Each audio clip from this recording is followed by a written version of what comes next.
I can't write, I can't spell, and most of the time I don't know my left from my right. Now here's the thing about me that's a secret that most people don't know. I'm borderline retarded, and I can't read. These books that you're recommending, Goethe. I would pick that up, and I would be like, 10 minutes later, I'd be like, what's my favorite song? The ABCs? I think we're kind of getting off topic. Can you name 10 books? Keep going back to me. Can you? No, don't change. No. 10 books. You're changing the subject, actually. 10 books. You're changing the subject, okay, actually. three books. Okay. Well, the Game of Thrones series, not a book. Twilight I series. want the name. It is a book. Reading makes you sick, and reading makes you die!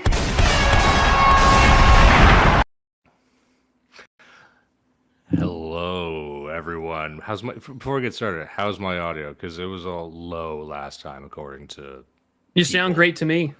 All right, I'll back up. Kick us off, Prude.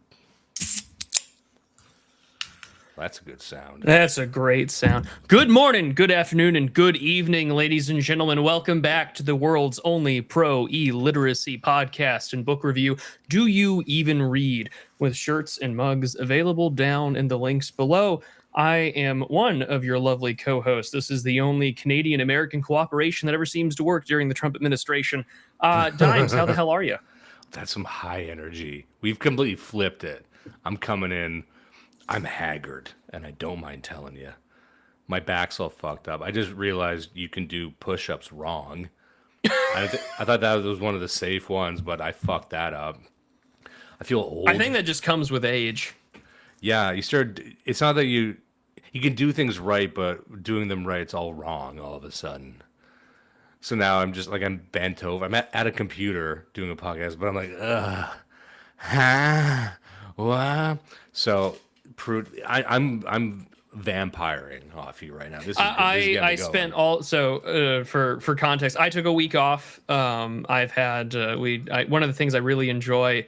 Do You Even Read shirt? $20 right there. Go get it. I'm literally going to be in Chicago at the end of the month wearing one of these t-shirts, walking around. I'm hoping to start a conversation with random people as I take public transportation. And hopefully when they see that shirt, it won't be me who gets stabbed. But, it was great. I enjoyed getting all of my Easter stuff half off. It's a great time. Pascha was a week later than Western Easter. So, of course, it's always important to remind everyone that Christ is risen from the dead, trampling down death by death, and upon those in the tombs bestowing life. I hope that you all had a lovely Easter, a great Pascha to everyone who is listening. We're going to continue our coverage of Jürgen Osterhammel's Transformation of the World, the History of the 19th Century. We're going to do this in 3 parts, and we're going to wrap up the month of April here with this book, and then we're going to take a nice, fun, easy one next month with the Transhumanist Temptation. This is what happens when people give you review copies and then you promise to read them. You end up reviewing them on a niche, book review podcast. We're like the podcast from hell, but sober. We got so many good books coming up for the end. We pretty much have the entire rest of the year blocked in right now, and I don't want to spoil all of them. We got some for them, some for us, of course. But the one I'm looking forward to is we're going to get around to reviewing that Lauren Southern autobiography. That's for sure going to happen. We were talking about what to cover for Do You Even Read Live? We might put that in the feather in the cap as encore bonus material. There's a book that was recommended. It might have even been from Geo. I can't remember. But it's called Cunt. It's one of the foundational works of feminist theory. And I've never really read any of that stuff. You hear about it all the time. You hear about Andrea Dworkin and others, but I've never really I've read bits and pieces of the Scum Manifesto from college. Yeah. I've not read a lot of feminist literature since I have left higher learning institutions. People love it when we cover the dumb shit. I love stuff like this. I love Transformation of the World. I love some of the weirder stuff, but you really need to eventually just sit down from a nice crock of shit and have fun with it. And so that's it's the books like that remind. So I'm also a connoisseur of slop. I love my slop. And one of the things I really enjoy during the Easter season is Peeps. I love those cancerous marshmallow just I love my marshmallow cancer, and so I had a whole bunch of that. And the books like that, they're my peeps. You know, every time that we cover something stupid, every time that we like when we did like how Europe underdeveloped Africa, it's just like this is marshmallowy goodness to me. It's delightful. I want more of it all the time. You just reminded me of a question. And then I just give myself cancer every time I read a book. Well, yeah. I mean, one of the great... honey, what kind of cancer do you want? We got carcinoma, or we got pancreatic stage 4. And it's like, well, I know what the audience wants. Let's go with the pancreatic cancer today, shall we? There's so few pleasures in life, and one of the rare pleasures is deciding on what type of cancer you're going to get. Most people don't get that. It's going to be lung cancer or it's going to be brain cancer. So I think we chose right. And I wanted to let you know, someone mentioned Foyd slop. Love it. You're Eastern Orthodox, correct? Yes. So Easter, do you do the Easter bunny? Do you do the chocolates? No, we do the eggs. So we have our sort of midnight, liturgy. Really, it's more like nocturnes, matins than the liturgy itself. It's a long ordeal. But the world deserves a better class of slop, and I'm gonna give it to him. So what I want now is I need like the frog PFP or one of the other images I use. I might put that on a shirt. That'll be a good one. No, so like for instance, I mean we have the eggs, which is real nice, and then it's just all kinds of dessert. But because our fasting rules are different than like the Catholic Church, you basically kind of go vegan for 40 days. And then, you break your fast, your Easter basket gets blessed, and then, you're chowing down on whatever meat and cheese that you brought. So I went to a local rancher in my town, and I bought 3 steaks, and my wife and I just sort of chowed down. Whereas my good friend, Twitter What'd you get for her? Nothing. Absolutely nothing. No, she made a carrot cake and some other stuff. We went together. But because like it's different now, because like before getting married, like my Easter tradition was every time Prude reads a book, he loses another kidney. Yeah, well, it turns out kidneys are just free when you're reading about Chinese history. So I found the chapter on Chinese history in this section here really interesting.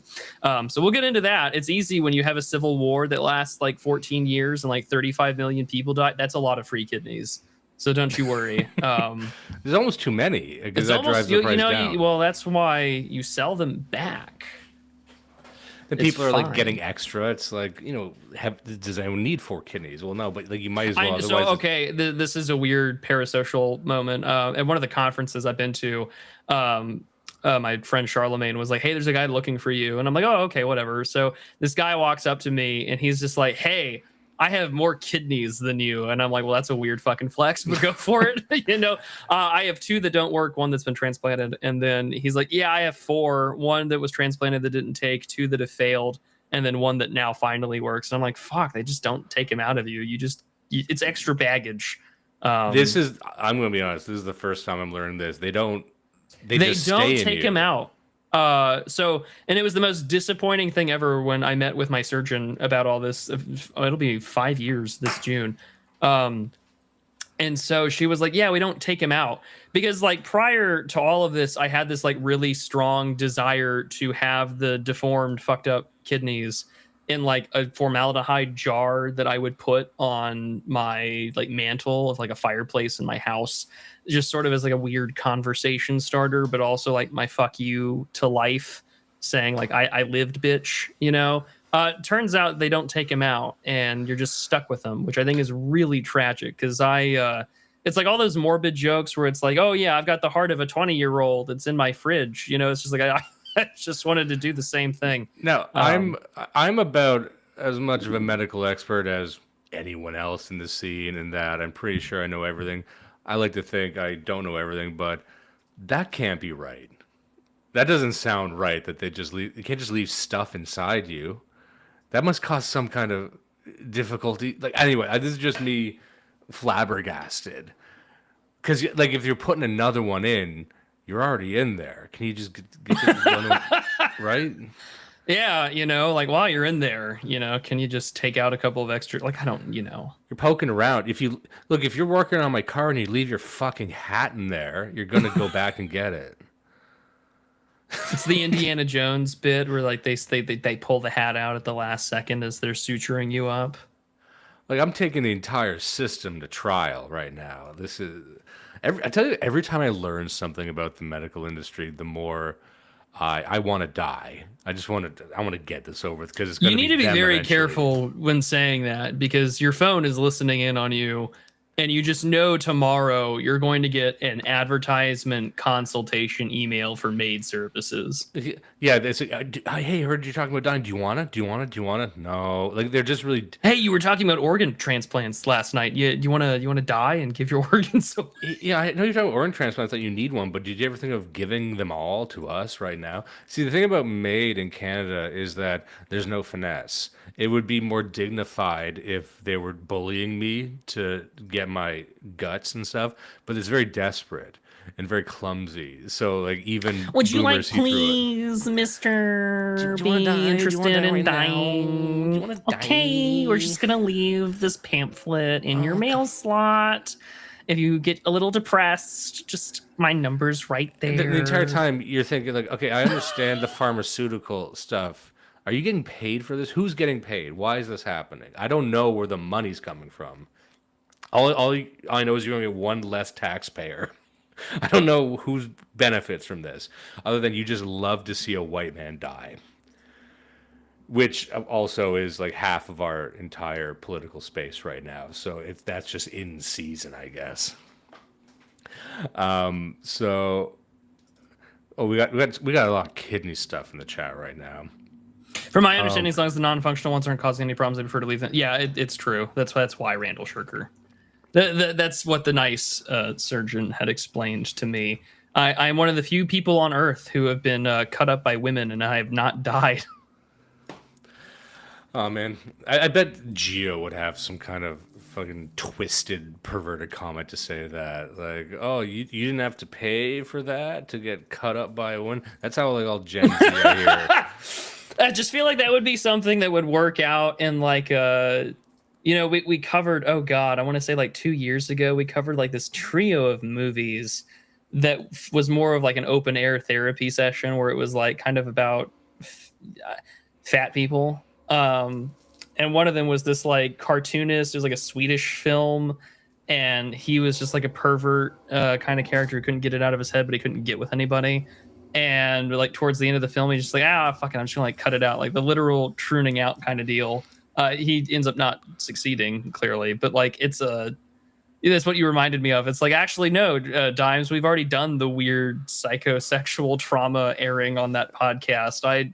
I don't want to do it again. Not here. Just based on that description, here I am trying to guess the race that made that movie. Because as you're saying, and I'm like, that sounds like Japan in the 80s, or it could be Scandinavia now. One of the, what people? Scandinavia now. Like I'm gonna go look it up later because it's like, and it's from like 2 years ago. We've been doing that show for like 3 years and some change. But I don't think people are here to listen to us talk about podcasting or kidney maxing. I think we're here to talk about the transformation of the world. Yes, we are. So I'm not gonna do a huge recollection of last time, but I wanted to read a couple parts here just to set us up. Yeah, go for it. That's okay. So let me just change this up a little bit here. All right. So I just wanted to read this part. It sort of summarizes where we've been, because on the last episode we discussed more. We were very conceptual, big picture in the first episode, and then there are a lot of I have some notes, I have some sections I want to read where that's far more nitty gritty, but also like there's a conversation that Osterhammel has on like the frontier, and it's just like I've spent a great degree of my time online talking about Frederick Jackson Turner, and he spent some time talking about that. So we'll get into that, but go ahead. I saw the transplantation of the world. That would be a great book. This so And it's just going to be me ranting about immigration. Actually, I stand corrected. The Cultural Transplant by Dr. Garrett Jones. Go read that fucking book if you want to read about transplants and immigration. if you want to get a book deal in this space, and I'm not going to mention any names, but I've read a couple that came out fairly recently, and I guess there's still an audience for someone coming out saying, "Man, that George Floyd thing was wild," like that happened. America. See, this is why I have like 3 or 4 fake names in like the barrel with other people I've talked to, where it's just like, it's like, wow, that Harold Silversmith guy, like he's got his thumb on the pulse when it comes to this George Floyd nonsense, and it's just like, that's just gonna be me, that's what we should do. We should be ghostwriters of like disaffected liberals saying the left me. That's where the grift is in the year of our Lord 26, just like it was in the year of our Lord 1996. 2016, 1926. It'll be great. We're writing for boomers, talking about, hey, remember that thing? Remember COVID? What the what? And we always had this archetype that we were laughing at on the show of the boomer who just started cluing in. It's just like this Archie Bunker. Adventures of the guy who just started paying attention, yeah. Just like an Archie Bunker type, like, I think something's going on. And then just like vague posting, just like something, and it's like that we didn't start the fire song, so you can just write a book where it's like, and then abortion's up, and men and women, the women don't make sandwiches anymore. And I remember back in my day, it's just like bog standard bullshit that I don't. Again, we're always asking, who's this for? It's not for me, it's not for us, but I don't know who. I guess it's for women. So before we get into this, I went to a very large chain bookstore yesterday afternoon. I spent all of my Sunday kind of recovering, and I took today off because I'm physically exhausted and ready to die. But like, I walked in and they had like mainstream chain bookstores like Barnes and Noble and Books A Million in America are absolutely fucking wild depending on where you live. So like I live in a like R plus whatever district, but like I'm also not too far from like a community college. And so it's like kind of bizarre to like walk into like Barnes and Noble and all of a sudden you have to stop putting chat up. I'm going to like get totally distracted. They should really start paying us if the audience wants to keep going. But no, it's you walk in and it's like, Book Talk made it popular, but now you can support the author. And then it has like, comic book compendiums for what's on television. So like all the Invincible stuff is selling out. But like near the checkout stuff is all the like new age, Wicca shit that, it's like, despite all my rage, I'm just a girl named Paige. It's fine. Like you're burning sage. Okay, fine. We get it. I bet. And then there's like 3 rows of Bibles and like Christian fiction and spiritual and devotionals, and none of it is Catholic. It's all like weird types of like Protestantism that I don't know about. Like there's no, like, I'm like, where's the stuff about like the, Methodists or Wesley? And it's just like, well, here's like, dates with God, a 365 daily devotional. It's like, okay, whatever. And then you have like the military, like the world history section and American history, social and psychology stuff. And then there's like current affairs, right? So this is where all your pop books were there. So there was like Right Wing Revolution by Charlie Kirk. Orrin's book, The Total State, was in stock. So was Jeremy Carl's The Unprotected Class. But then it's also like all the boomer lib stuff is all there too. And it's just like, who is this for? I don't know who's buying these books, because like I bought the American Affairs Journal that they put out quarterly, and then I put out I bought That Sickness Unto Death from Soren Kierkegaard, and I was just like, okay, I'm ready to get out of here. Like this is the most schizophrenic, Singapore type of whiplash that you can get in any sort of public space, and that's why we encourage you not to read. That's why we do this show. Don't go to bookstores. You walk into a bookstore, any large chain bookstore, and deciding it's entirely too horny in there most of the time. Everything's too horny. Even the Christian literature. Like Sped Kaczynski in chat talking about like they, them, coochie. I mean, that's literally every single person who was running the stand. Yeah, so it's like our guy got Oren McIntyre, got the rest of them just surrounded by the exact same type of whore who wrote a book. Science fiction, same thing. Everything is just everyone's sucking and fucking, and I don't care for it. You know where I had better luck at outright leftist bookstores, like places where they display. I feel like I would read far more interesting literature there. And I'm not talking about leftist bookstores where it's like, oh, you know, we're Janny and Janet, and this is our little queer bookstore where you can buy the latest thing about feminism. Well, that's also just a front to sell cat mittens too. Like it's also a front for muff divers to meet, you know, in a public place. Lesbians can't do just that's not anything the local straightforward. dojo. I mean, really, that's what it's for. No, I mean like an actual like left wing bookstore where like, you know, the guy probably got arrested for like throwing a brick at a cop. Those exist, and they'll feature unfortunately. some political theory up front. Something about Ruth Bader Ginsburg is going to be in there, but they also have a lot of sci-fi reprints. They also have just regular books, which is what you want. The one thing you won't find in there is an autobiography from Kamala Harris. What you won't find in there is one of my favorite books, just as an example of the type of thing that they published. I've mentioned this before, but Bruce Springsteen and Barack Obama had a podcast, and then so they published a book which was transcripts of that podcast. And that's just that's a grift we need to get in on times. We need to just take transcripts of Do You Even Read, and we can call it, you know, like the books our fathers will never read. the books of our father's footsteps. Just some dumb shit. Yeah. Just some non-thought. and then we get some like, you know, then we get Mark Levin to write the foreword, and then we're good.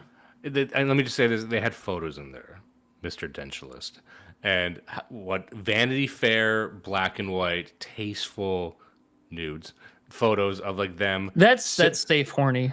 Sitting across from each other in a podcast studio, and they thought, no, we have to capture this. And I don't know. This is the stuff that gets $1 million. That would actually be a fun thing to do, where it's like a fireman style calendar, except it's just like the two biggest chuds you can think of in a podcast studio. It's just like AI versions of us, and it's all wrong. So the hands are still fucking with 9 fingers. Wow, that frog has a remarkable 6-pack for not being a human being. Man, look at this cool buff bullshit. Oh, look, the AI changed the black guy in Dimes' profile picture to a white guy. Because good news, AI is bad again, which is better. The better it gets, the worse it gets. I'm going to just read a part here, just to bring people up to speed. All right, for people listening to the VOD, 2258 is when we actually get into the book. Yeah. It says, and I'll just going to read a couple of paragraphs here just to get through them. He says, if historians today want to operate meaningfully with the category of modernity, they must guide themselves by theories at the highest level that sociology has to offer. At the same time, they should bear in mind how the 19th century interpreted itself, and they ought to strive for greater spatial and temporal precision than is usually found in social science literature. Sweeping conceptions of the bourgeois subject, functional differentiation, or civil society become serviceable only if it's possible to specify the reference in historical reality. Any attempts to postulate the spontaneous emergence of modernity in the course of the 19th century only remain contentious. The intellectual foundations of modernity were laid in the early modern age in Europe between Montaigne and Bacon and the beginning of Rousseau and Kant towards the end of the period. So in there, and this was near the end of the book, he's trying to explain to you, like, you can't just say, here's when modernity happened. And I think that's when, like, even though, as we're discussing the book, we're going to talk about a variety of technological innovations and new concepts that began to emerge. But if you take this seriously at all, and this is why it's so difficult to bookend where these centuries begin and end. And that's something that almost, and he says this in the book, begins with the 19th century.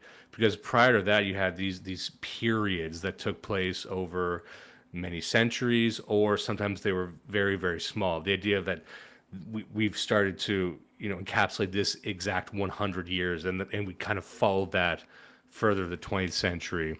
That really started in the 19th century because, and we'll get to this in a moment, it's how the century considered itself at the time and how we start to spatialize time itself in a way that we didn't really do before. And if I'm just going to skip ahead here, continuing that thought, page 924. Yeah, here it is. He says, a new era gradually began in the 1760s with multiple political crises throughout the Atlantic space, Britain's colonial implantation in India, and the development of new production techniques. It ended in the course of the 1920s as the manifold consequences of the First World War, some of them positive in East Asia and Latin America, became visible, and movements for national autonomy arose all over the colonial world and other regions held down by the West. Another process with far-reaching implications was the transformation of the Soviet regime from a center of world revolution to a neo-imperialist power. Over vast territory, the most important 19th century current of dissonant ideas, which was socialism, crystallized into a state with no precedent in history, introducing new polarities in world politics and, in the initial period, a new kind of revolutionary ferment. The First World War had disenchanted the West and placed a question mark over its claim to rule over, or at least be guardian of, the rest of humanity. Many global interrelations of the pre-war period had thinned out. So what I like here is that we were discussing the 19th century and the historiography of it, but you really do need to follow it through to the 20th century as well. So there's a fucking motorcycle outside. I know it sounds really cool in a sense, but it's highly frustrating. And just to cap that, I'm going to go back to 234 here just to summarize this here. He says, the 19th century was an age of asymmetrical efficiency growth. An overall gain in efficiency manifested itself in three spheres. First, the productivity of human labor increased in a degree that outstripped growth processes in earlier epochs. Even if statistics cannot meet the challenge of quantification, no one disputes the fact that in 1900, material value creation per capita of the world population was considerably higher than the century before. Per capita income had risen, humanity had become materially richer, and long-term growth, with conjunctural fluctuations oscillating around a steady upward trend, had been achieved for the first time in history. So there's where he's saying what made the 19th century unique, while understanding that the 20th century and what was kind of the conclusion to a lot of these ideas. And I love the idea, like, if there's many things we could say, this is a defining characteristic of this period, but he mentioned it there before, which is socialism. Just like I said, nationalism as we know it now was really developing in that period, even though there was such a thing as a nation, as a people, stretching back to antiquity, of course. But you had this idea of socialism that really came to fruition during the 19th century, and I think the consequences of that, it's like that may very well be the definitive political consequence of that period, and I don't think that's gone away, because revolution, you might say that, oh, we've matured with the revolutionary character that was popularized in that era. I'm like, I guess, but not really. We almost tire of revolution. We're very cynical towards revolution. I don't think anyone really believes in revolution. It's been a commoditized thing, but I think more or less people have accepted socialism as like one of them, even though they don't like to admit it. But so many socialist policies are, like in Canada where I'm at, but also in America, also throughout Europe, and it seems that socialism has also dragged communism towards it, which was what Marx was always afraid of. So I'm like, yeah, that seems to be the legacy of the 19th century, and that might be a big claim, but I'm curious to hear what you think about that. I think that this is one of the takeaways that Osterhammel has, that it's really important to consider. And again, right, like you have the 30 Years' War, as Jeremy Kearns points out in the chat here, is that this is a gradual but also an organic process. And this is why, as much as Spinal Catastrophism has become a meme for us as a book review show, like there is a point that Moynihan makes that like you can use trauma as sort of a geological, or even with Marvin Minsky, like you have a K line that you can trace in sort of this ideological form of archaeology, and functionally map where these ideas come from. Like you have the 30 Years' War, you have also these emerging crises that come as imperial claims over parts of Europe begin to slow down. And now as you leave the early modern era for what we would call modernity, or what we would just call the modern era, and for a lot of world history trends, all of a sudden, like you're now grappling with, okay, well, if we're not placing the status and social hierarchy on either ethnicity or religion, then what are we reacting to? Well, we're reacting to a radical transformation of the population in regards to capital and capitalism, as sort of the modern context as we know it. And people are going to respond in kind to where now, well, we've unleashed and ushered in the destruction of the ancien regime. And now we're capable of sort of this universal system that perhaps couldn't have been achieved through religious means. So instead, we're going to take that political, we're going to take a political avenue, instead of taking a religious eschatological view. And that can kind of also buy into some of Cudahy's analysis into Marx and socialism and Freud. But at least for what Osterhammel's talking about here too, like you also have the opportunity to where like Europe becomes not I want to say a stable place in terms of, in the continental system, there's not a lot of room to colonize anymore without it being very bloody and very costly. Outside of like the Russian Empire, you're not getting vast swaths of land added to your territory, unlike America or unlike Russia. And there's that Twitter account, Alexander's Cartographer, and he does a lot of great stuff translating these like Russian expeditions into like the middle of nowhere that would later become, the Soviet Socialist republics. And it's really interesting stuff because it doesn't read too differently from a lot of American frontiersmen and sort of anthropology at the time. But for this, I think that socialism is the greatest consequence of the 19th century. I would agree with his analysis, especially on the lens that he's right. Like we birthed an empire, the Soviet Union, that had never really existed before on these principles. I mean, yes, it did obviously change through like Stalinization and various like Brezhnev era reforms and things like that, right? But nevertheless, like you have a supreme Soviet, you have also the new Soviet man, like you have these new interpretations of the self that are functionally and based on antithesis of what came before, which would be like for the Russians, it's orthodoxy as well as like Western bourgeoisie capitalism.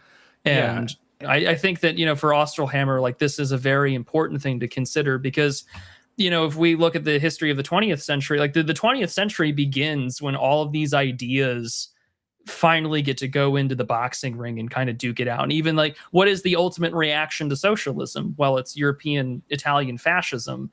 And that becomes, a leading ideological style of governance that functionally recreates Europe in its own image and kills millions of people that go up in human smoke because of it.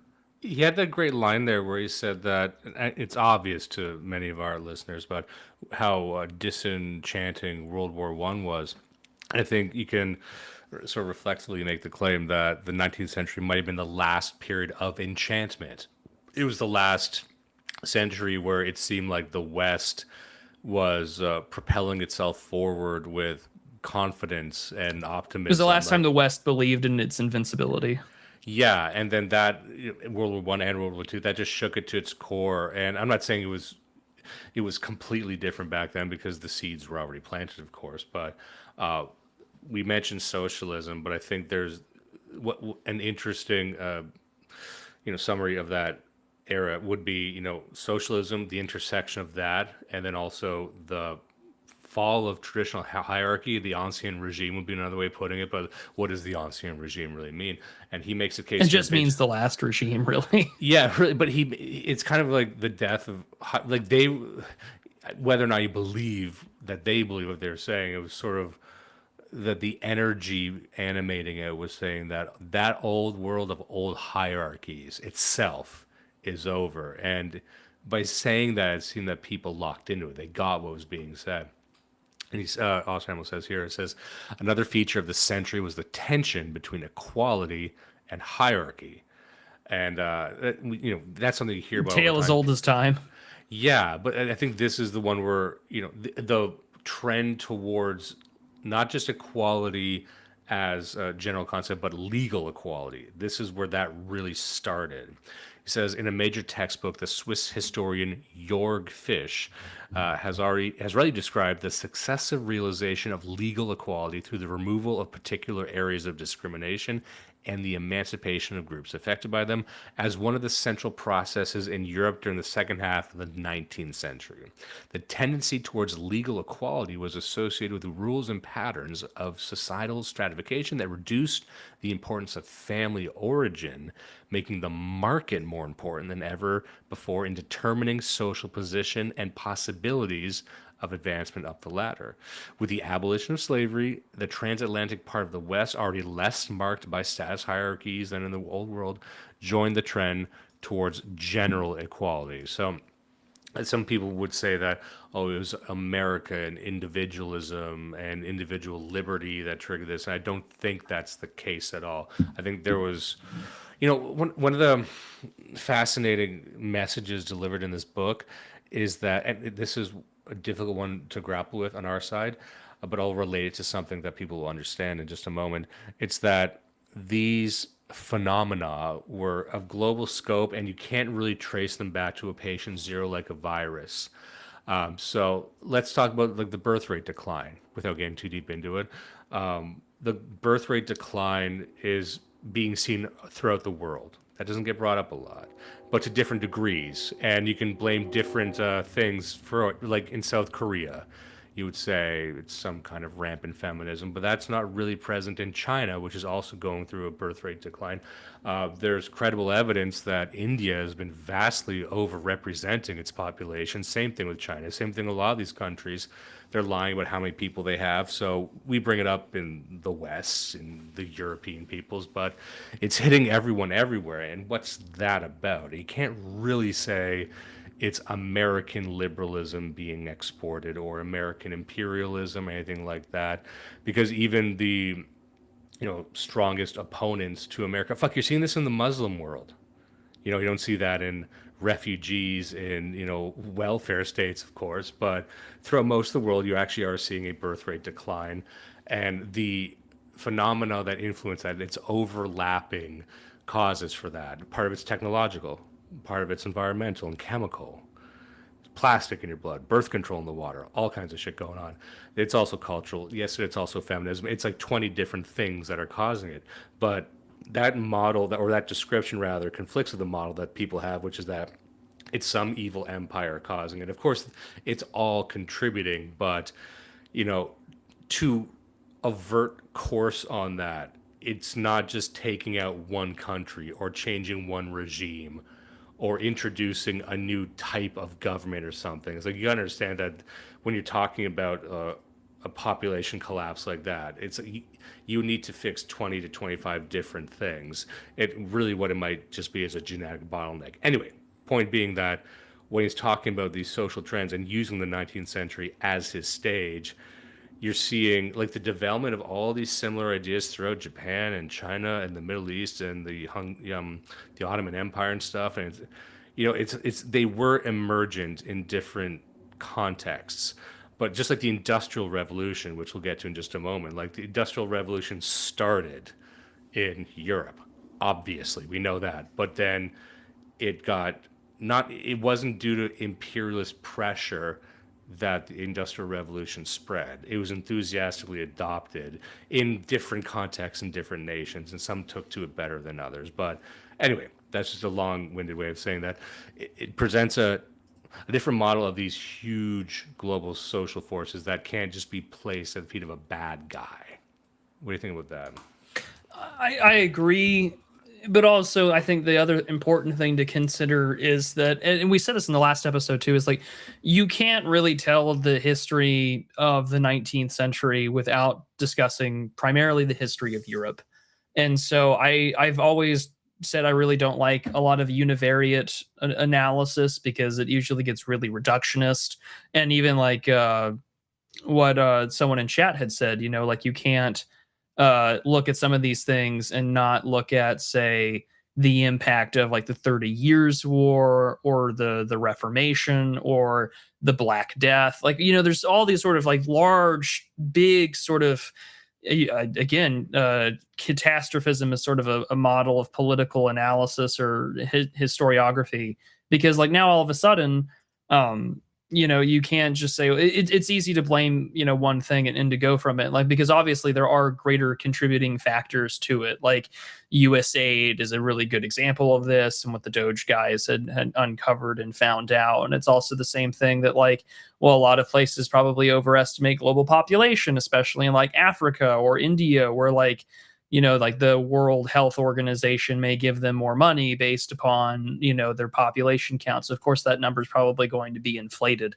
But then even with what Osterhammel talks about in this section, but also even towards the beginning of the book, is just that we also have to consider, what may have been a revolutionary ideal back then may have either been seen as moderate, a return to some kind of older social teaching or tradition. And for some groups, you're absolutely right. It's entirely revolutionary, but also in the sense that, this is for even the various European powers, both Protestant and Catholic in Western Europe. It's just, we have also the thing to consider, especially in the way that we're sort of discussing it right now, is that there is sort of this like understanding that like we're going to bring the world into a better place, because there is pride in ourselves that you don't really get to have anywhere else in the world, because it's just like, well, there is no other part in the world that has this kind of level of quality. And in fact, that's a section I was reading earlier today that I wanted to cover, which is a whole section on living standards. And in fact, I'm going to just read this quick section here, because it's discussing on China, but it's really discussing about like reforms, because you have this form of global perception that I think is really important. And let me make sure I have the right chapter up so we can get into it, because to me, I think one of the things that you can't really get around or at all sort of ignore is the perception of how you're going to be looked at by other powers. So like we have, of course, like spatial perception when it comes to like government, but also we have to look at ourselves in regards to how are we going to be viewed by other powers. And I think that becomes sort of the really big part of trying to like the rest of the world catching up, because the second part of this book, it's really broken down into three parts: approaches, which is sort of methodology, like any other historical text. There's going to be a lot of reflexivity and sort of reference to the literature, but also you have then the panoramas. And this is where he does a really good job at sort of breaking down how we're going to look at ourselves and how people look at themselves. So for instance, in the section called the state, I'm on 644 on the PDF page, 625 in the book itself. This is called Self-Strengthening. It's the politics of the peripheral defensive. And I'm going to get to the section here that I really wanted to read. And so it's going to be the next page, 626. And this is a section on the 19th century that I think is really important. And it's going to be the 19th century brought something new, and I'll read it here. The 19th century brought something new. Western European civilization became a model for large parts of the world. Western Europe meant first and foremost Great Britain, which by 1815 was being spoken of in nearly everywhere as the richest and most powerful country in the world. Despite the fall of Napoleon and continuing political instability, France also counted as part of this Western European model. It was gradually joined by Prussia, although it took many decades to shake off an image as a Spartan military state on the eastern fringes of civilization, whose greatest king, disdainful of German literature and preferred to speak French, felt ill at ease there. Outside of the European core, nothing shaped the evolution of the state in the 19th century as much as the efforts of power elites to counter the dynamic of the West by preventatively adopting elements of its culture. Around 1700, Tsar Peter the Great had already pursued a policy of making Russia internally and externally strong, both with and against Western Europe. A century later, the resistance to Napoleonic France triggered the first moves towards a defensive modernization modernization. The Ottoman Empire had already made a similar start under Sultan Selim III, 1789 to 1807, shocked by Russia's southward expansion under Catherine II and Bonaparte's invasion of Egypt in 1798, but his reforms ran up against a strong internal opposition and made little progress. Less controversial, therefore more successful, was the post-1806 reforms to the army, civil service, justice, and education in Prussia. The construction of a military state under Muhammad Ali in Egypt, begun exactly the same period, is another facet of this moment in world history. The success of military expansion in Egypt revealed the weakness of the Ottoman Empire. And in fact, this is where you get the phrase the Eastern Question, or the Ottoman Empire being considered the sick man of Europe. The fact that the great powers had to rush to its aid against its own vassal, and that Greece came under their protection, was actually wrested from the empire, helped to push the Sultan and leading statesmen in 1839 towards a bold policy of sweeping reforms, known as the Tanzimat, which lasted about 25 years. The fruits were the creation of an educational system, the suppression of some Islamic elements, i.e. secularization, the reforms of state administration, legal changes tending towards a single citizenship, gradual alleviation of discrimination against non-Muslims, and a fiscal restructuring to replace one-off raids and tax farming. The figures leading this drive in the Sublime Porte knew the West from personal experience and formed ideas of their own about the goal, scale, and feasibility of a partial westernization under Ottoman conditions. And I think that's a particularly big part here. And then later on with reforms, we get into looking in places like China and in Russia as well. These sort of reform periods don't just stay in the periphery of Europe as well. This also happens in places like in Mexico. What we get later on is the sort of Mexican Revolution. Of course, you get Porfirio Diaz and others like him.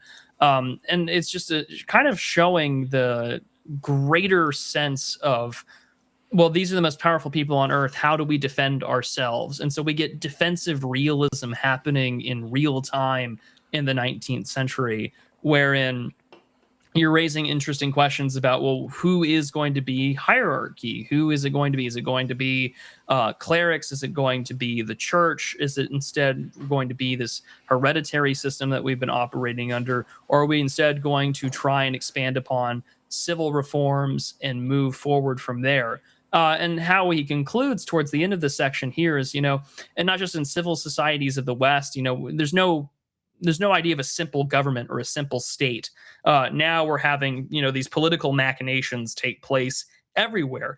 We see the rise of political syndicates, labor unions, lobbies, interest groups, desacralized churches, Christian Democrats. And of course, now with, the printing press, we now have this ability to where we can reify our own little sort of empires of information that are explicitly predicated in presupposition towards a specific political goal and end, so the Daily Worker and, other sort of internationalist sort of understandings with socialism, but also for labor unions or for what is it considered to be a Christian Democrat or things like that. For instance, even today, a lot of this stuff still exists in the modern NGO space that, still takes advantage of these old sort of Western colonial infrastructure. A really good example is an NGO called Movendi International. Movendi International's whole premise is to reshape Western as actually just global health policy towards the proliferation, sale, and consumption of alcohol. And while this is based in Stockholm, if memory serves, the whole organization is based off of the old bones and skeletal structure of the International Order of Good Templars, which was an early temperance movement associated with one of the Great Awakenings here in the United States. And so it really just kind of goes to show that, nations will react to the intensification of the growth of the state. And also that, the 19th century is, we develop as Westerners, as Europeans and descendants of Europeans. The rest of the world, too, has to react to that because fundamentally the greatest empires of the world come from one section in the 19th century.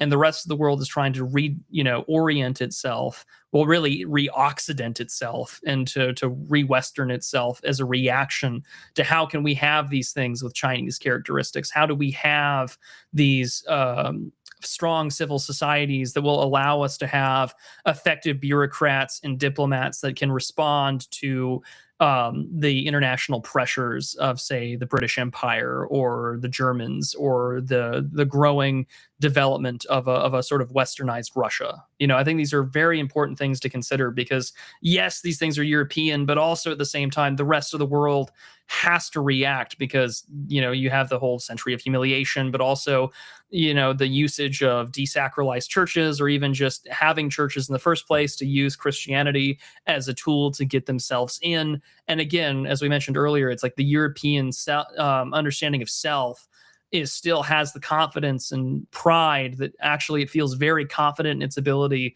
to not make the world a better place in its own image, but it can just look at itself in a mirror and understand that despite its problems, we're not the land that's being stalked by hunger. Yeah, you could see as hierarchy is beginning to be dissolved, and as is beginning to be replaced with equality, the West, Europe, and let's say the Anglo world specifically, they lose the mandate to fix the rest of the world, right? Because someone had made a good point here that just like with socialism is just the inevitable consequence of liberalism. It's just the political orientation of that.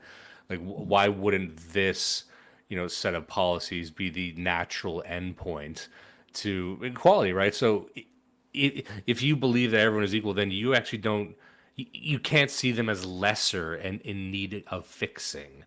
So what right do you have? And for a while they could. For a while they could believe that they had all these great ideas and we must educate the unwashed brown masses. But it didn't take long for them to say, well, what's wrong with being an unwashed brown mass, right? And then here we are.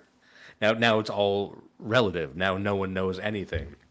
But it's also what we had discussed when we had covered the hour of decision is that, like, yes, these ideas emerge from Europe, but then also these ideas are integrated with the respective ethnic characteristics of the colonial, vassal states. And what do those what does that look like in that regard? And so, I mean, like, yeah, like you could call these like the non-Western revolutions, or as he had said, like the colored revolutions of the world. But it's like those ideas originally come from here.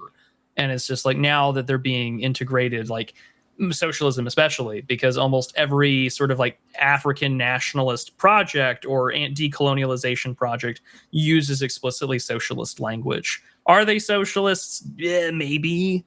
But are they more along the lines of, we really want revenge on a tribal and ethnic basis? Well, that's clear as day.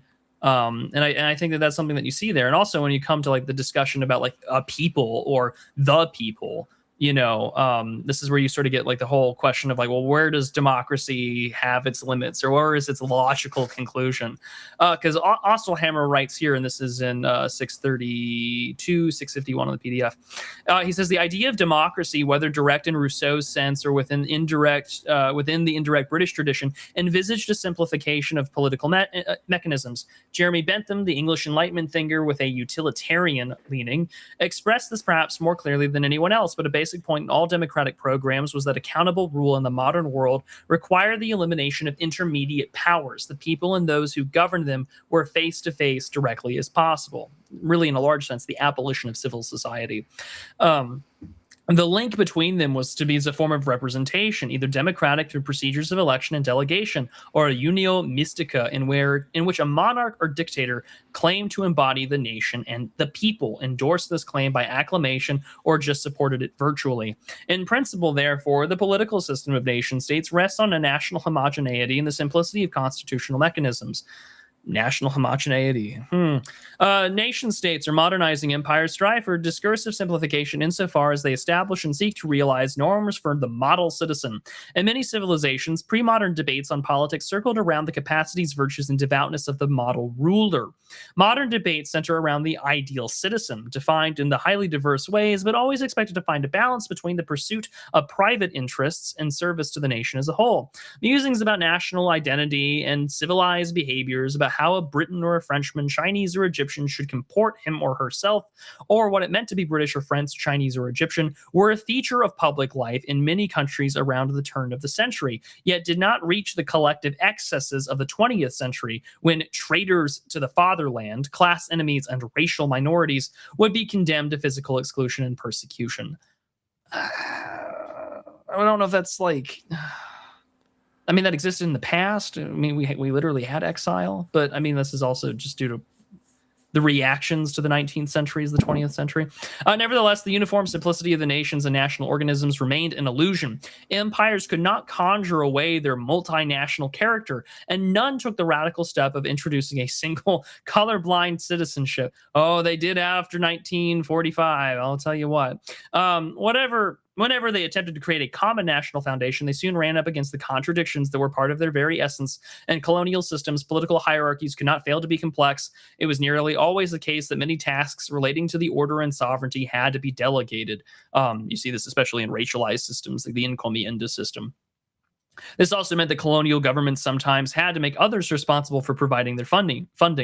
In a number of Southeast Asian colonies, compact Chinese minorities organized into a gongxi, or lectures of secret societies, or leagues of secret societies, helped out accordingly in their role as collective tax farmers and monopolists, i.e. in the opium trade. The gongxi were not part of a formal system of rule, yet the state was not capable of functioning without them. Thus, even in a situation where democratic participation meant nothing, the organized interests of recent creation might make themselves felt. In the civil societies of the West, too, the ideal of simple government in a small state kept evaporating. New kinds of bodies proliferated. People, old estates, labor unions, syndicalists, all manners of lobbies, interest groups, desacralized churches, as we read earlier.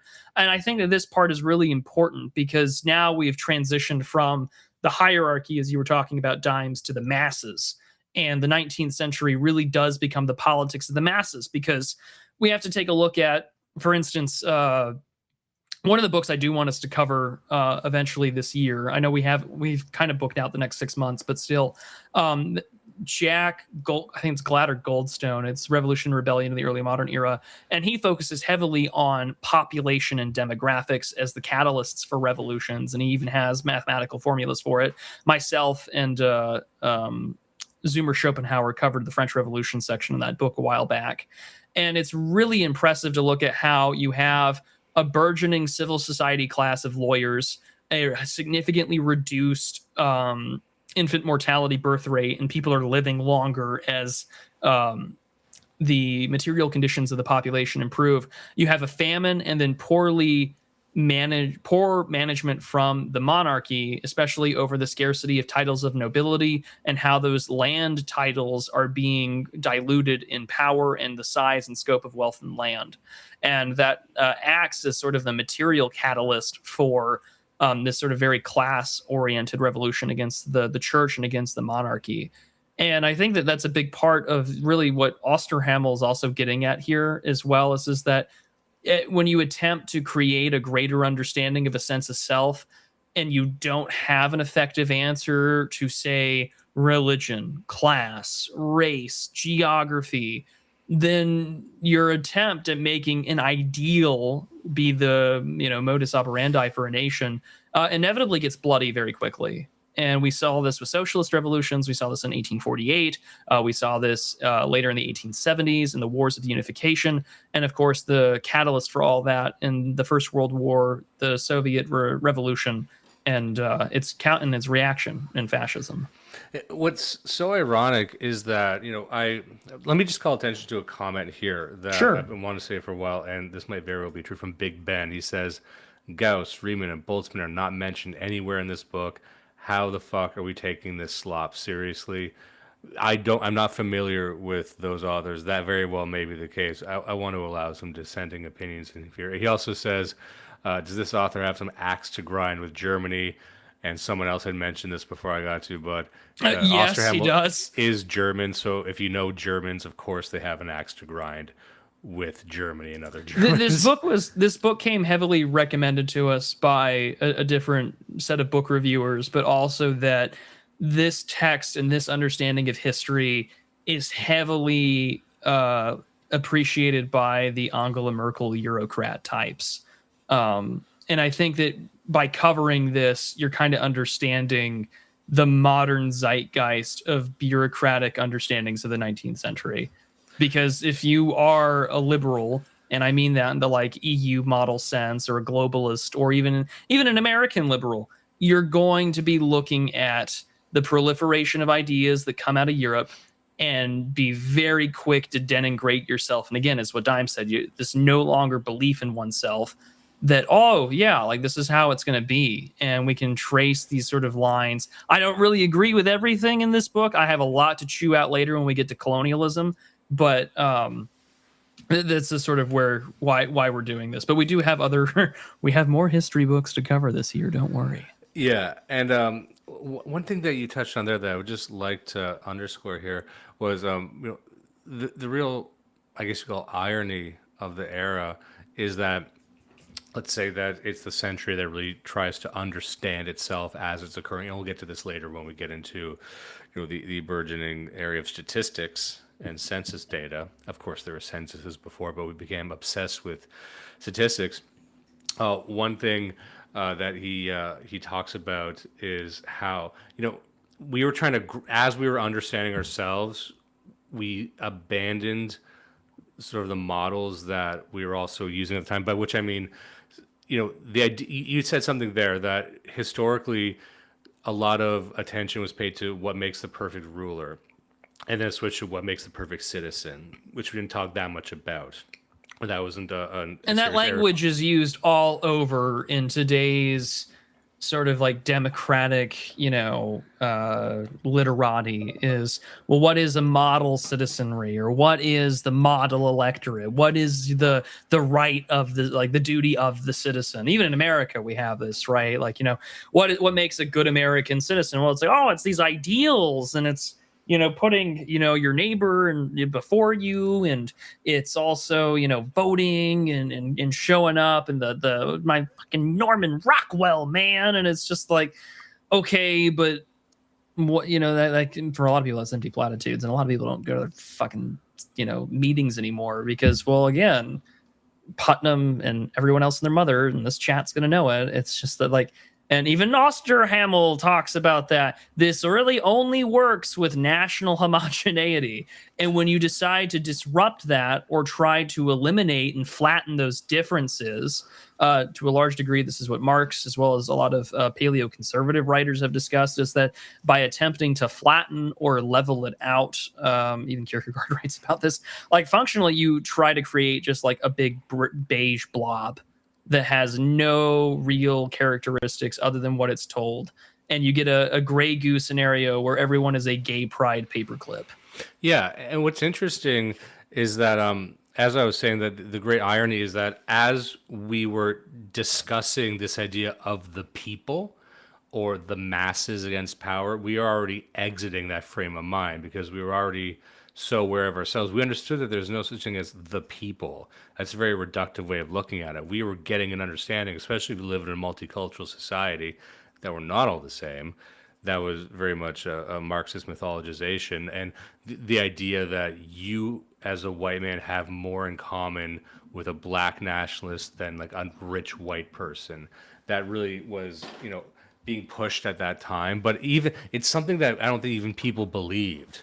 Not really, but it was something that we talked about. But that self-awareness and that relentless study of ourselves already has becoming aware of the hidden hierarchies of things, and that's what's so interesting to the side, which is that we, as you saw the rise of this sort of atomizing individuality, of course, you saw also a rise of scientific racism during this period too, and it was suppressed, and it continues to be suppressed, but the data was there. Like we were finding the hierarchies beneath it all, right? Even if we were trying to dispose of the Ancien regime, we were discovering the new and exciting hierarchies of nature, of human peoples, of whatever it might be. So we were subdividing, we were not conglomerating. If anything, we would have been more conglomerated in the past, but we also weren't inhabiting multicultural societies usually. So it was this sort of conflagration of all these different things. But and so when we talk about Angela Merkel and many others who read this book,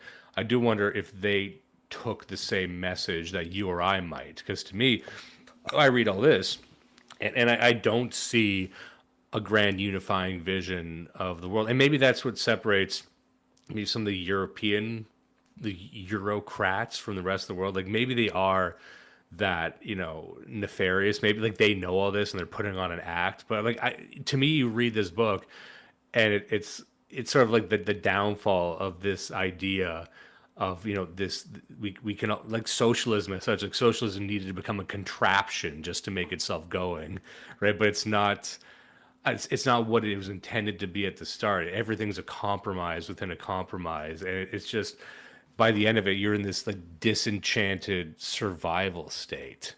But this was the last era where anyone fucking believed in anything. And guess what? They were more racist back then. And guess what? They were more attuned to hierarchies. They were trying to get away from hierarchies because they were familiar with it.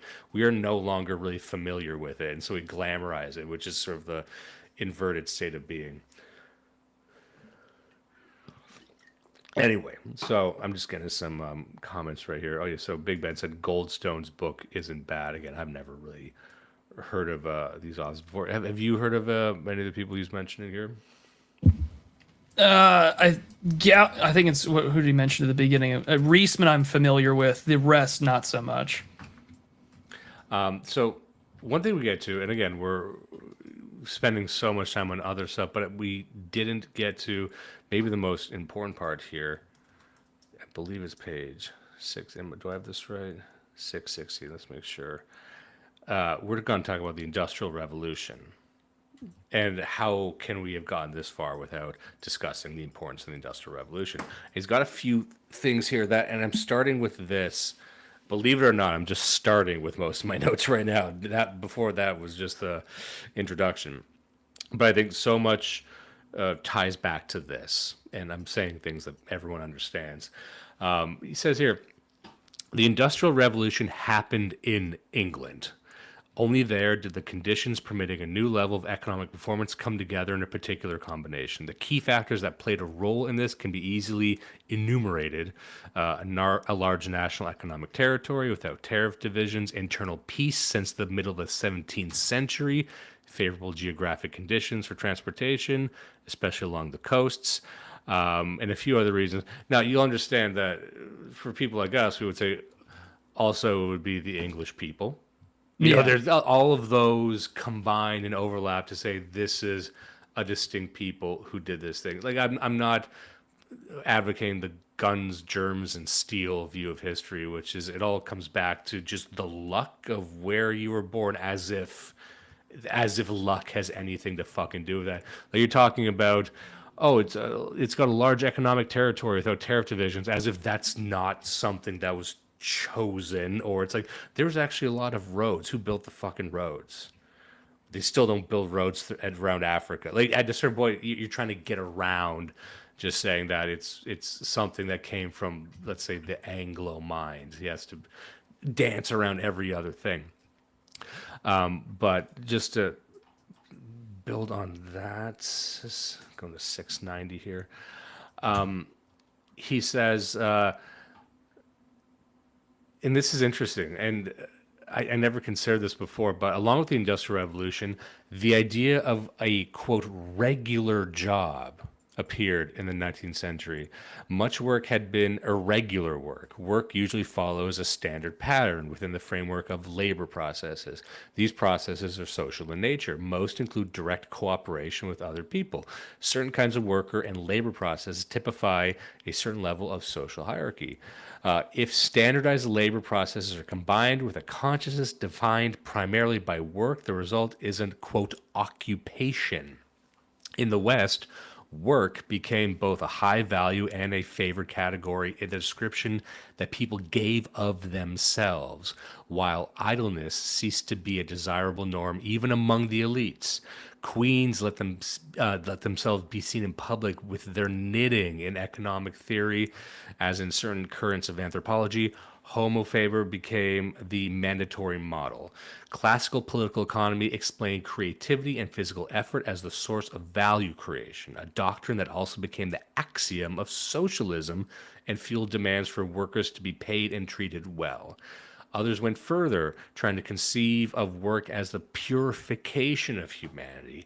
Alienated and exploited labor under capitalism was transformed into a utopia of emancipated labor. That's such an interesting idea that you see communism, Marxism as a reaction to this earlier development, which is the conceptualization of like an occupation as such. And of course, previously you might have been a farmer, or you would have had, because they had guilds, of course, right?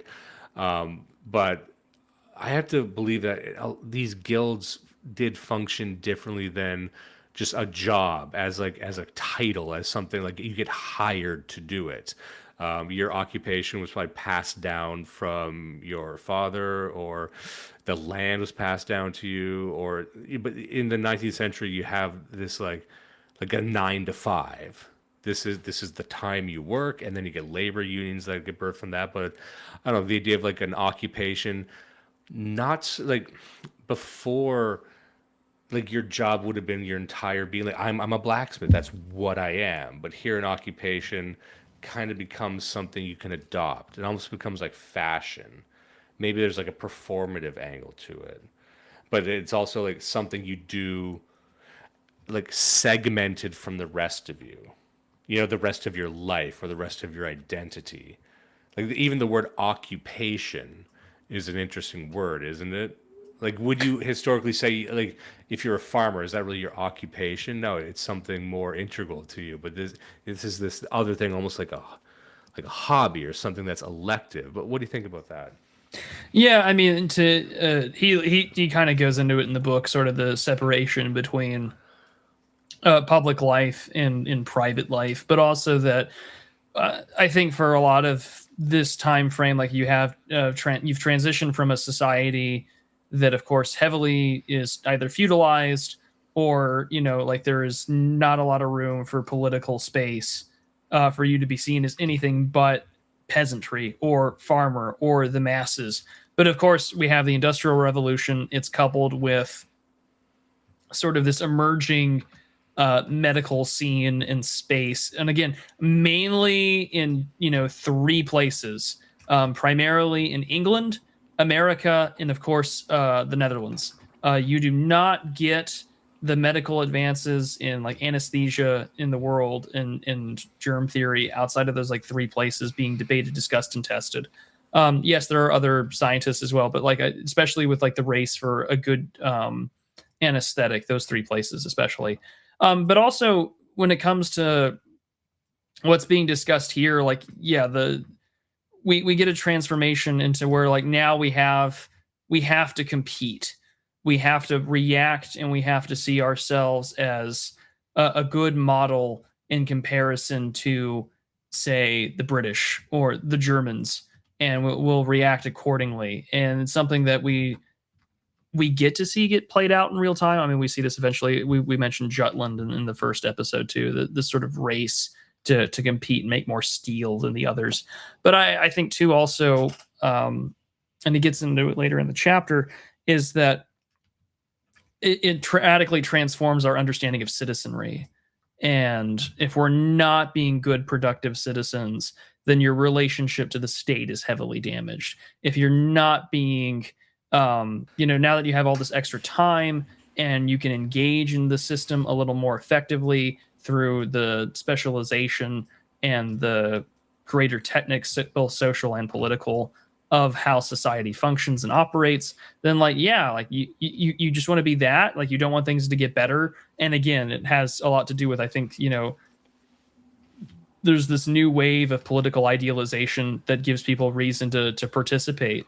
Because they believe that they can actually, change things for themselves and their children, which for a lot of people they may do, but also, back then, like it would be easier for you to be a political player than say now, because you're right, anyone can be a podcaster today, but like, there's not a lot of guys that are going to go out and like, bomb the foreman's house or anything like that, or be militaristic, right? Because of course the state is far more complex. But back then, like, I really don't want to, I won't even mention it. I will just mention the concept. There was far more political potential energy back then than there is today, in the sense that your ability to be engaged politically is certainly way different now than it is then. And things were, there was dynamism, whereas now it's, a lot of it is paid actors, and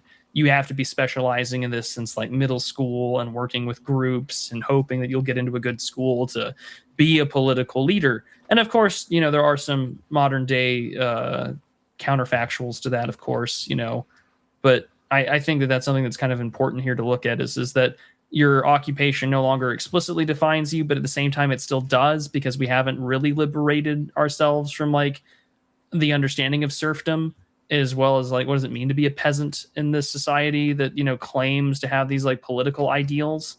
And so all these internal contradictions get played out in real time, and I think that becomes a really, especially for what Osterhammel is doing in this book, which is providing a sort of just like very Eurocentric understanding of the world in a way that I think that it would be quote unquote required reading, in the same way that certain political science textbooks are required reading in America.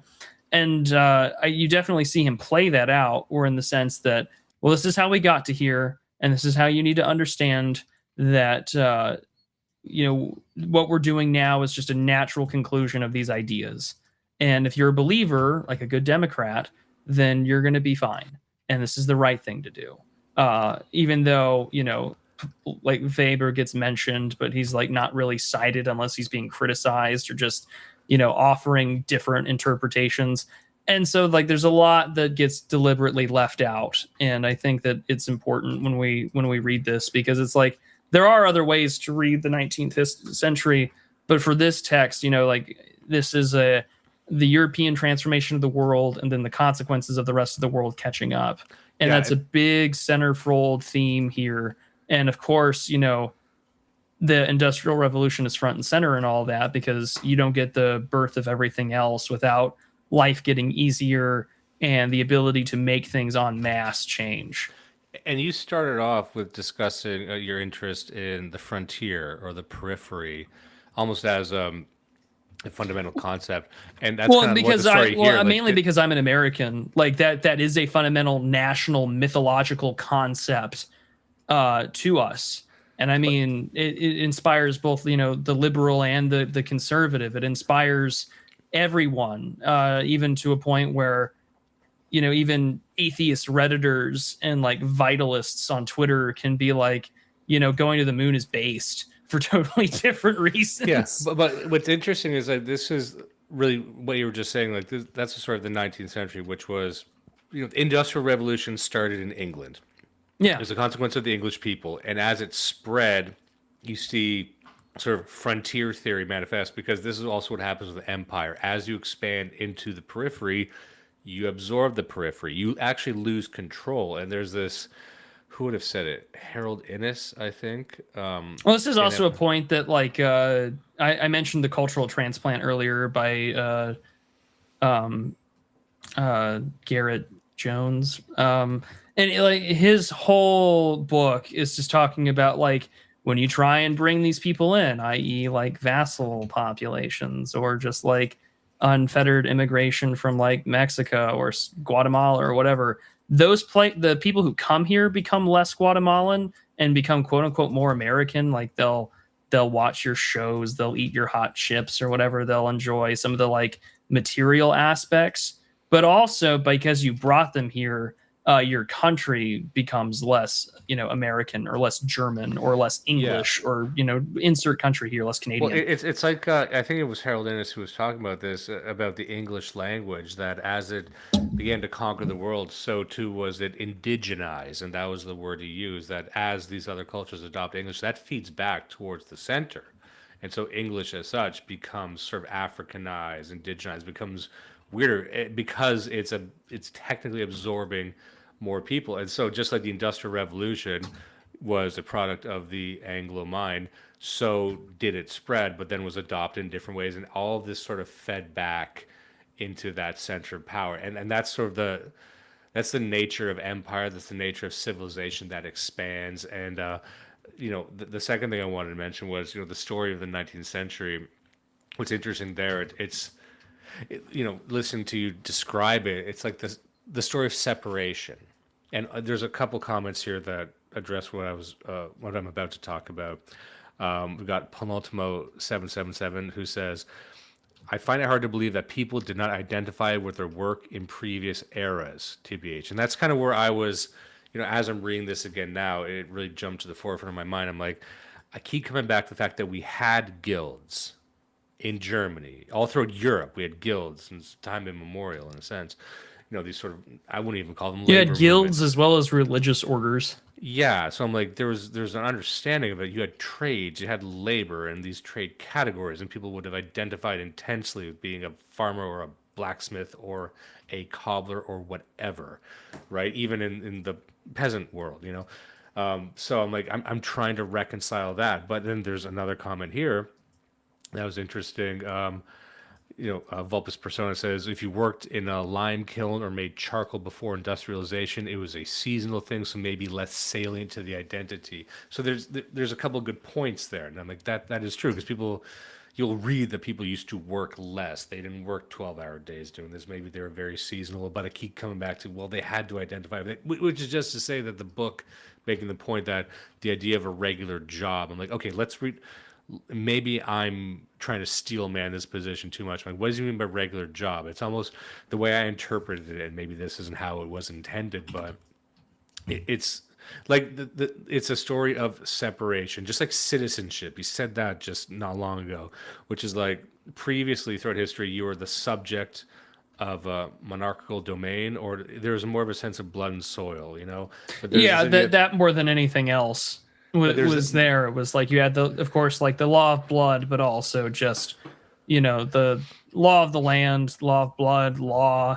But here it's like citizenship is now a piece of paper. It's this other thing. Well, yeah, it's a desacralized institution in a lot of places, because it's like, well, I'm here now via a piece of paper that says I belong here. So and it doesn't really, it's like, well, no, you're not. Like, we all know that.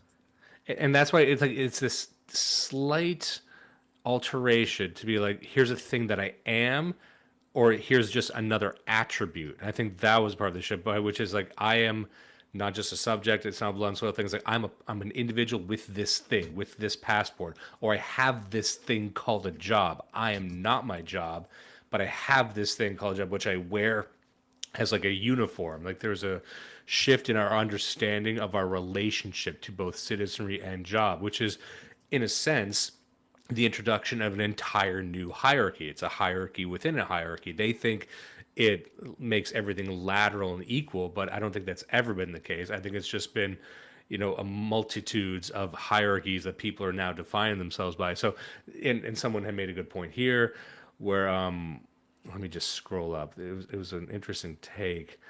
It was about how we were trying to like rediscover our work ethic. Let me just see here. Yeah, so this is a Teal Bucks dish. Right? It says maybe people start identifying more with their work post-industrialization, precisely to retain someone's sense of dignity, as opposed to just identifying as part of a wagey hive. That's another interesting take. Like people, sort of this you can see this in the Communist Manifesto. Yeah, so there's lots of going on here, but I think it's more complex and interesting than Osterhammel was, indicating here. You might see a different kind of understanding of the job, but not exactly like he was saying, although I think there's enough truth in there. And we're spending a lot of time on this, but to me, you can zoom in on this and it tells a much larger story of, what's really going on. Not when we say our understanding of ourselves change. Well, like, draw me a picture of that. What does that look like? Spatialize that for me. What do you mean? Is it because I don't believe in sort of the linear trajectory upward of understanding? It has to be like we didn't just get smarter. That's one way of saying it. But it's like, no, we just, because we'll get into this in a little bit about it was really the dawn of network thinking in terms of networks, and sort of the destruction of that really simplified linearity. So I'm like, we increase the resolution of and nuance of how we understand fucking everything. And in my sense, just it was the proliferation of hierarchies which we can follow up into authors like Martin Gurry, and the realization now that there is no the people, there is no mass, there is no public, there's only publics, these interest groups. And of course that's apparent in a multicultural society just based on ethnicity and race, but even within that, within whites, you start to see sort of this breakdown of silos as well that are just as real, sometimes maybe even more real than their loyalty to their blood, let's say. Did you have? You said you wanted to get to China. I don't want to just. Oh no. I mean, like if let's focus on the revolution. I kind of mentioned the China thing when we discussed sort of the reaction to catching up to the rest of the world. And also like we can cover China more in depth, or I might do we can do a one-off episode. There's a book called The War in the Heavenly Kingdom that focuses on the Taiping Rebellion that I would like to bring up. It's something that Osterhammel spends a lot of time discussing in passing, despite the fact I think it being one of the most important events for China in the 19th century. But no, let's cover this, the Industrial Revolution, and then I want to really hammer frontiers, and then maybe we can we'll see what we have left for time. Yeah, there's this part here. Let me get it here. 669. Should have had this up already. Let's scroll. Here we go. This is the part. It says, energy was a leitmotif of the whole century. What had previously been known only as an elemental force, especially in the shape of fire, now became an invisible but efficient power with unsuspected possibilities. The guiding scientific image of the century was no longer the mechanism, as in the early modern age, but the dynamic interrelationship of forces. Other sciences followed along the same path. In fact, political economy had already done this with much greater success than energy theory of culture targeted by Max Weber. After 1870, neoclassical economics suffered from something like physics envy and began to make abundant use of energy images. Ironically, it was just when the energy of animal bodies was losing its significance for economics that the significance of human corporeality became clear. Bodies were seen as necessarily participating in a universe where energy had no boundaries, and, as Helmholtz had shown, did not vanish into thin air. Under the influence of thermodynamics, the still abstract philosophical labor power of classical political economy was replaced with the human motor, which, as a combined muscular nervous system, could fit into planned work processes and whose ratio of energy output to input could be measured experimentally with precision. By mid-century, Karl Marx's concept of labor power was reflecting the impact of Helmholtz's theories, and Max Weber, too, at the beginning of his career, occupied himself in detail with the psychophysics of industrial work. I really like that. I love the growing significance of energy, and not just as a power source, but sort of this ever-present. I was thinking about this just the other day about I don't want to complain about any individual, but I was talking about how retired leftists who started coming up with some kooky philosophical ideas and get really big on Twitter. The thing that always stuck out to me about leftist thinking, because we've discussed anti-Oedipus on the show and a lot of this CCRU stuff, there is a through line there, and it goes back to Marx. In the first few chapters of Capital, he talks about the surplus. And this goes back to what I was just saying about separation, that because surplus within the Industrial Revolution and within the capitalist model is like separated from the labor and the landowner or whatever, and becomes leftists love to separate forces and make them into entities with minds of their own. So it's like the drive to maximize surplus with as little human labor as possible becomes the driving force for the entire job itself. It becomes like its own little hovering creature. And that's what leftists love to do. They love to separate and turn concepts into egregores, and turn, ideas into entire dimensions that you can inhabit, and create these sort of superstructures of thought. And so I noticed with energy, that kind of starts with this. of separate, like what is energy. It's not just this thing, it's kind of everywhere, and it's everything, and everything is kind of connected. And so you start, like, political theory and political economy has to try and keep up with science, has to keep up with thermodynamics, has to try and advance. And maybe it doesn't it the desire to advance is perhaps greater than its understanding of itself. Like, so it just starts talking like it's a science when it's not, in fact, a science. It starts trying to just appropriate terminology that it barely understands, and it's just trying to apprehend these ideas, but like using tools that it's unfamiliar with. But anyway, but I find that to this day, I find that we're still pretending that we understand something more than we do, just because we separate it from something real and give it a scary face, and try and act like it's an organism. But what do we really We do benefit that a from? lot, even in our own spaces, where we create we create these sort of internet meme spacey terms to sort of describe older sociological phenomenon, either because we haven't engaged with the literature or we're reinventing the wheel by just slapping on a different, brand of rubber. We do that a lot. I mean, we kind of covered a lot of sociological concepts in the anti-memetics book, but just like, the author of that book, a lot of guys in our spaces, I won't name names because I respect a lot of the work they do, but like they do manage to break down a lot of, sort of conceptual spaces and ideas with very, sociological language that would most often just be associated with, now we're going to use, like, we're going to talk about meme space. We're going to talk about, just like the unknown of like this, like online terminology, just everything that you could imagine. We've created our own language to discuss the very terms that we maybe know, or a sociological concept that we can't really describe all that well. So we're just gonna use our favorite online terminology to describe it. This is why I think, in a large degree, like what you're discussing here is like, oh well, leftists will do this, but also at the same time, where you're using the language that and it's the same thing too with like how English is indigenized. It's also it's onlineified, or whatever you want to call it, memeified, etc. Like, this is just the parlance in which we use to communicate nowadays. And I think that, also to bring it back to the book too, like, one of the things that Osterhammel does that is both interesting, but also infuriating, is that, like, yes, these things come from a very specific people and place, but like, this does not require us to really, we shouldn't be looking at them for the negative, as negative consequences. Like, actually quite a bit of the things that come out of the 19th century, you could argue was good.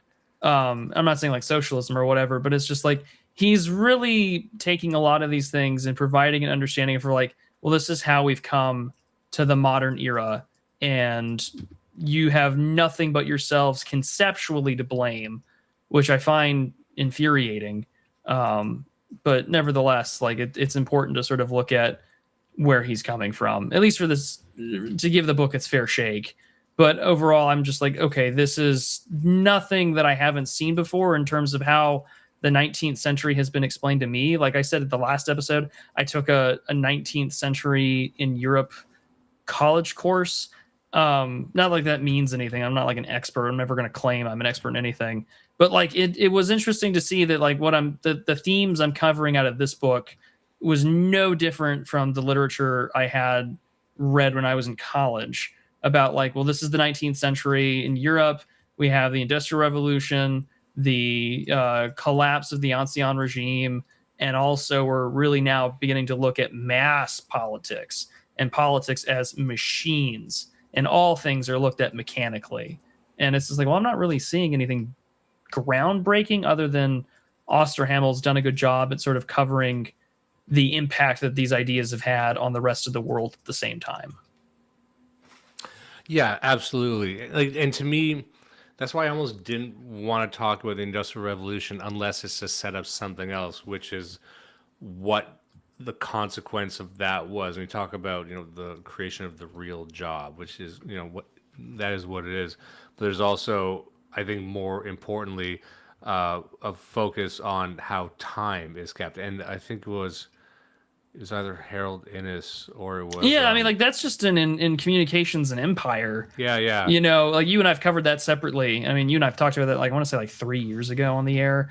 I think that was like on like a proto Do You Even Read? Yeah, it was. Like we covered the Canadian duo of McLuhan and Innis. And it was just like what I mean, like the time thing is the most, I think, important one here, because that also relates to other books that we've covered on this show. It's just like, actually, once uniform time comes in, because now we have, systems of keeping time. We have the ability to understand, like, okay, this is where we are on a calendar, on a year. This radically transforms our understanding of industry, the nation, religion, transportation, logistics. This is where the modern empire comes from, because now, like all space-based communications, we're now in an environment where I can constantly be printing out new things, new decrees, new edicts, and build, I don't have to build a memorial. Instead, all I got to do now is just make sure that the newest, thing from the governor's office or this new law is passed mandating the specific policy of like the prime minister or the king or the president. And like those, I think, are kind of what we're doing even now in our own small little spaces. Like it's a public of publics, and it's the same thing on a like micro scale with like Twitter. It's just like, oh, it's a Twitter of Twitters. And when we look at it that way, it's just like, well, we're all reinforcing our own little imperial forms of communication by, oh, well, this new polemic gets shared in the group chat. Like all the decrees have been shared. And he's kind of covering the same stuff here, and it's just like, this isn't anything I haven't really seen. Not a lot of this is groundbreaking. I finished the text. The most interesting stuff for me when I was reading this book really was when he was talking about everything but Europe, because I kind of know the story of the 19th century in Europe. I would like to read more about the 19th century of Europe Empire, from different perspectives that are by my own like guys, And the problem is that he talks quite a bit about Japan. He talks quite a bit about the Ottoman Empire, and we talked about this in the first. Well, I mean, the Ottoman Empire is important to the entire history of the 19th century, and well, even not just the 19th, but like all of the last 3 centuries in Europe, because its growth, its development. I mean, Constantinople falls in 1453. And since then, the Ottoman Empire greatly expands past the Seljuk Turks, because now it's like it's parts of Greece, it's Bulgaria, it's parts of the Balkans, and it's only just now, I think they were saying it was like Albania or one of these other countries, where it's like it's no longer a majority Muslim. And it's just like that's centuries later after conquest. You're kind of looking at like the demographic consequences of that. And it's just like, okay, well, this is the world that kind of stuff is far more interesting to me when I look at the history of Europe and the 19th century as a whole than just say, basic, accepted histories of how things came to be. No, yeah, absolutely. Sorry, I was just, someone was asking me if I'm scared of the spooky Industrial Revolution. I don't know. Maybe we all are. And its consequences. I had a whole thing I was going to say, but I was looking at the time, and I wanted to just make sure I get to this, because I didn't want to just leave it at the Industrial Revolution. I wanted to kind of build on that, and then we're just discussing time just there. I just wanted to skip to this one part. If you sure, don't go mind. to it. This is under a subheading that I've just titled Network Thinking. He goes on here, he says, to think in terms of networks was a 19th century development. In the 17th century, the English physician William Harvey discovered the body as a circulatory system, and in the 18th century, the French doctor of physiocratic theorist Francois Quinzenay Queste applied this model to the economy and society. The next stage was the network. In 1838, the politician and scholar Frederick List, who I don't think we've ever discussed, but I covered his book, Political Economy, on the show a long time ago. Take that, Big Ben. Frederick List is brought up. He's pretty cool. Mapped out the railroad web, a national transportation system for the whole of Germany. It was a bold vision of the future. Before 1850, however, it was not possible to speak of a railroad network in any European country. Frederick List proposed the fundamental planning schema, and when the railroads were actually in place, certain critics took up the web image and presented them as a dangerous spider stretched out over its victims. Later, the web came to stand for a way of visualizing a city, competing for a time with the labyrinth, or especially in the United States, with grid. The self-image of societies as networks thus has its roots in the 19th century, even if the full range of meanings up to today's social networks appeared only much later. This is what I was talking about before. We radically shift our conceptualization as time not just being the ocean that we inhabit, but time being full of discrete moments, and those discrete moments being able to be filled with labor, and labor being understood as a type of energy. Getting back to the point we just made, everything becomes about energy. It's something that needs to be expended or harvested, or it's wasted, or if there's time that doesn't have that energy in it, it's wasted time. You can, within this era, you have the birth of the idea of wasting time, which is such a radical new idea that didn't exist throughout history.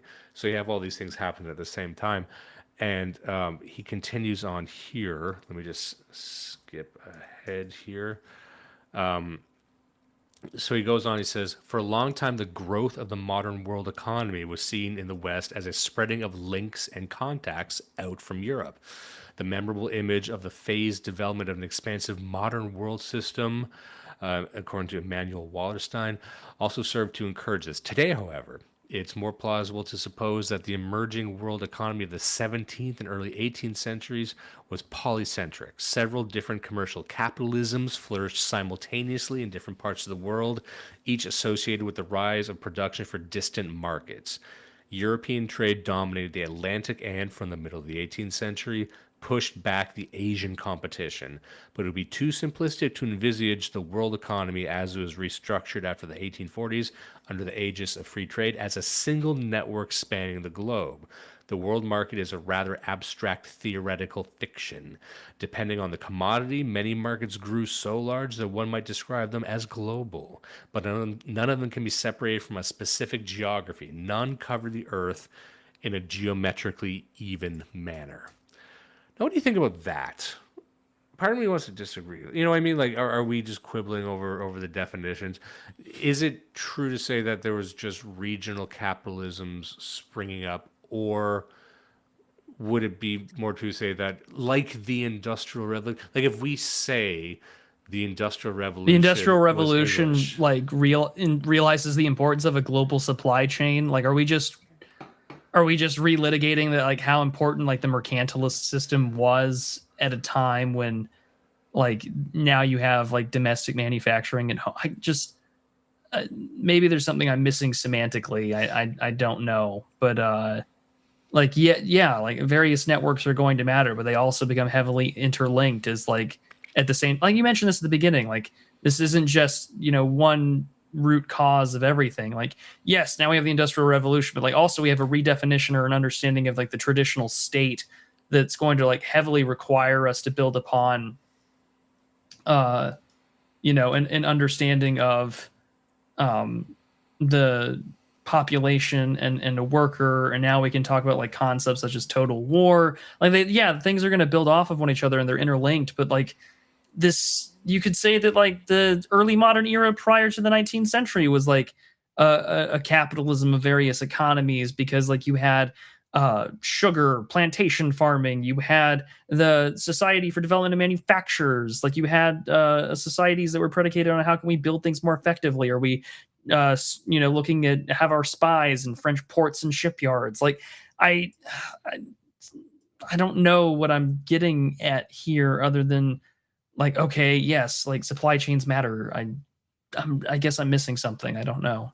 Yeah, I'm trying to sort of have a demarcation here in time where it's like, of course we had these systems in the past, but maybe once again it's just the awareness of these systems and the self-conceptualization. Like, there were networks in the past. Like, yeah, our modern conception of the state emerges because nation states are now much more entrenched political entities that seem to have much more stable forms of polity than previous versions. Like, that's what I'm getting out of this, I guess. I don't know. Yeah, like awareness of the hierarchy doesn't destroy the hierarchy; it just shatters the hierarchy into a multitude of smaller hierarchies. We became aware of the network. Of course, there were networks before, but awareness of the network and the proliferation of that awareness multiplied the available networks. And once you start believing the world is a network, so this is sort of the scientific thinking, you think, oh, I found a universal truth, so we must replicate it and apply this to everything. And so you get into, extreme projects like, I know this is what, what's his name? The guy who wrote Seeing Like a State. You remember, that's a book a lot of people have read, but it shows where these sorts of, scientific political projects go wrong, like with scientific forestry, thinking, oh, we can have a network of trees, and a grid of trees, and that destroys the ecosystem. Or we can design the perfect city network. You mentioned that before. Like, we started seeing cities as networks. So the conclusion you very quickly arrive at is we can design a perfect network, design a perfect city.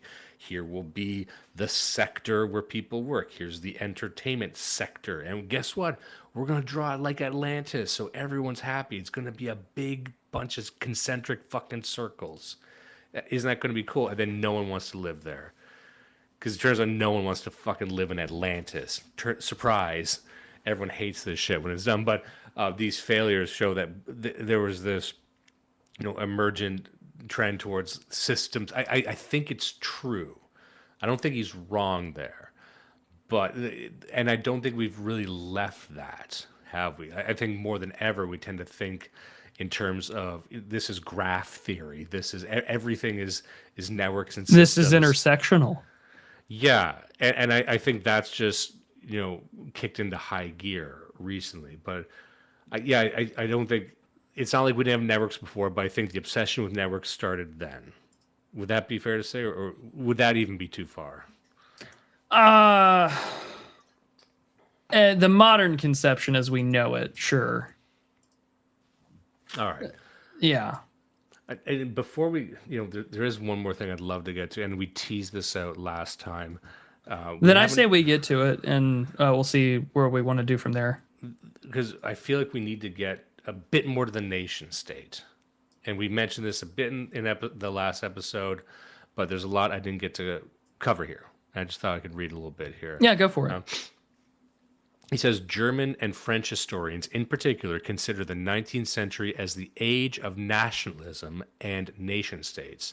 And again, this leads right from what we're talking about, which was network theory, thinking in terms of networks. How can the people who are now living in a realm of shattered hierarchies and can start to conceptualize themselves a bit differently, how can you have something like a nation? And I wrote about this in the Vanguard's journal article that it seemed in the 19th century that nationalist movements existed within monarchies and within empires and other civilizations. So the idea was it had to be a network within a network. You didn't really see these emerge outside of civilizations. Then you would just have a tribe, I suppose. There's a colony that's like a transplanted network. It's a different node of a larger network. But there was this idea that what does it mean to be a people within this larger system, but you still are apart from it? That's kind of an interesting idea that probably didn't achieve prominence as strongly as this in the past. And I'll keep going here. He says, the Franco-Prussian War was a conflict between one of the oldest European nation states and a neighbor seeking to measure up and outmaneuver the land of revolutions. Theirs were entangled histories, if any in Europe can be described as such, not between fundamentally unequal partners, but within a constellation that would, in the very long run, lead to the post-1945 equilibrium. But can the Franco-German perspective sustain an interpretation of Europe or even the world in the 19th century? British historiography, without the resonance of Reichsgründung, had for German historians seldom placed so much emphasis on the process of nation-state formation, seeing the founding of the Reich as a German affair with implications for the rest of Europe. The British Empire, by contrast, did not owe its existence to any founding event, except perhaps for those who wished to glorify a couple of buccaneers from the Elizabethan age. It had not come about in a big bang that had developed through a complex and lengthy process in many world theaters, with no overall direction from the center. Britain, unlike Germany, did not need to found an empire in the 19th century because for a long time it already possessed one whose origins cannot be precisely established. I think I might even, I'm not sure I agree with that. You know, like what are we talking about, the British Empire, or are we talk as a new construct? But you tell me, like, the English didn't understand themselves. They didn't have, not long ago we discussed the history of the kings of Britain, written by Geoffrey of Monmouth. I'm like, I mean, the story of Britain mythology, the founding mythology of Britain is pretty well established, is it not? I mean, you and I aren't British, but to say that Britain just didn't have a founding doesn't sound right, does it? Or it's just like a semantic thing again. I don't. To me, this reads like get this continental gibberish out of here. I don't know. You and I are we live in the nations that are the descendants of an Anglo system.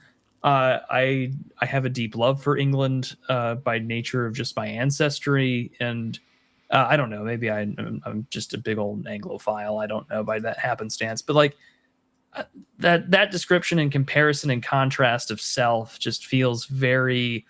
It's foreign to me. Is the only way I really can describe it, because it feels radically. It just doesn't pass the smell test for me. And at the same time, I'm just thinking to myself, okay, well, if that's the case, then, England has a pretty both ancient and modern conceptualization of itself that we can all kind of trace to, whether it's the Kings of England, Arthurian legend, the tales of its explorers, its maritime heroes as well. Like, it just feels very like I don't know where this guy's coming from on that regard. Whereas, like, you're also comparing, again, I think it's just the classic, like, this is the continent versus like the Anglo understanding of self again. Oh, sorry. A wingman says capitalism does not equal free trade. That's how you and I might view it. Who doesn't view it that way is Marxists.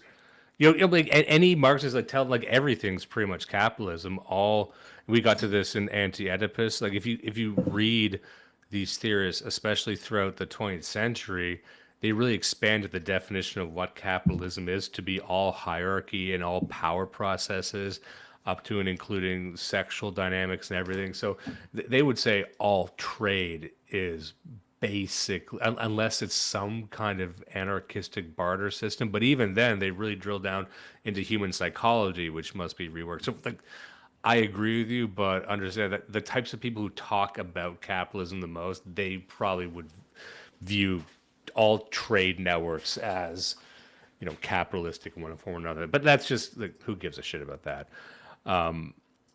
So he just continues on here. Let me just get to this before I go, because I still do agree that the 19th century is pivotal in the history of nationalist thought. Whereas before, we had tribes, we had groups of people, we had countries, we had empires and stuff. But what I was most fascinated in was nationalist movements within nations. The idea that, you could have these sort of breakaway nations. You can have,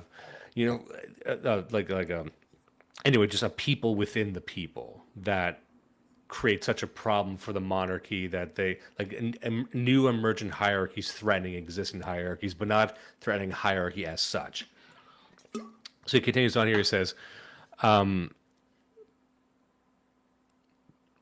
me just skip ahead here. 428.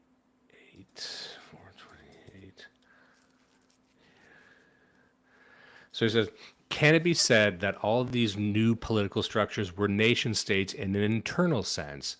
There's reason to doubt it. After 100 years of existence as a state, Haiti had to show for itself a questionable past and a deplorable present. Neither its political institution building nor its socioeconomic development had made much progress. In mainland South and Central America, the first half of the century after independence was not one of calm consolidation. Most countries achieved political stability only in that crucial decade of the 1870s, which all over the world saw a centralization and reorganization of state power.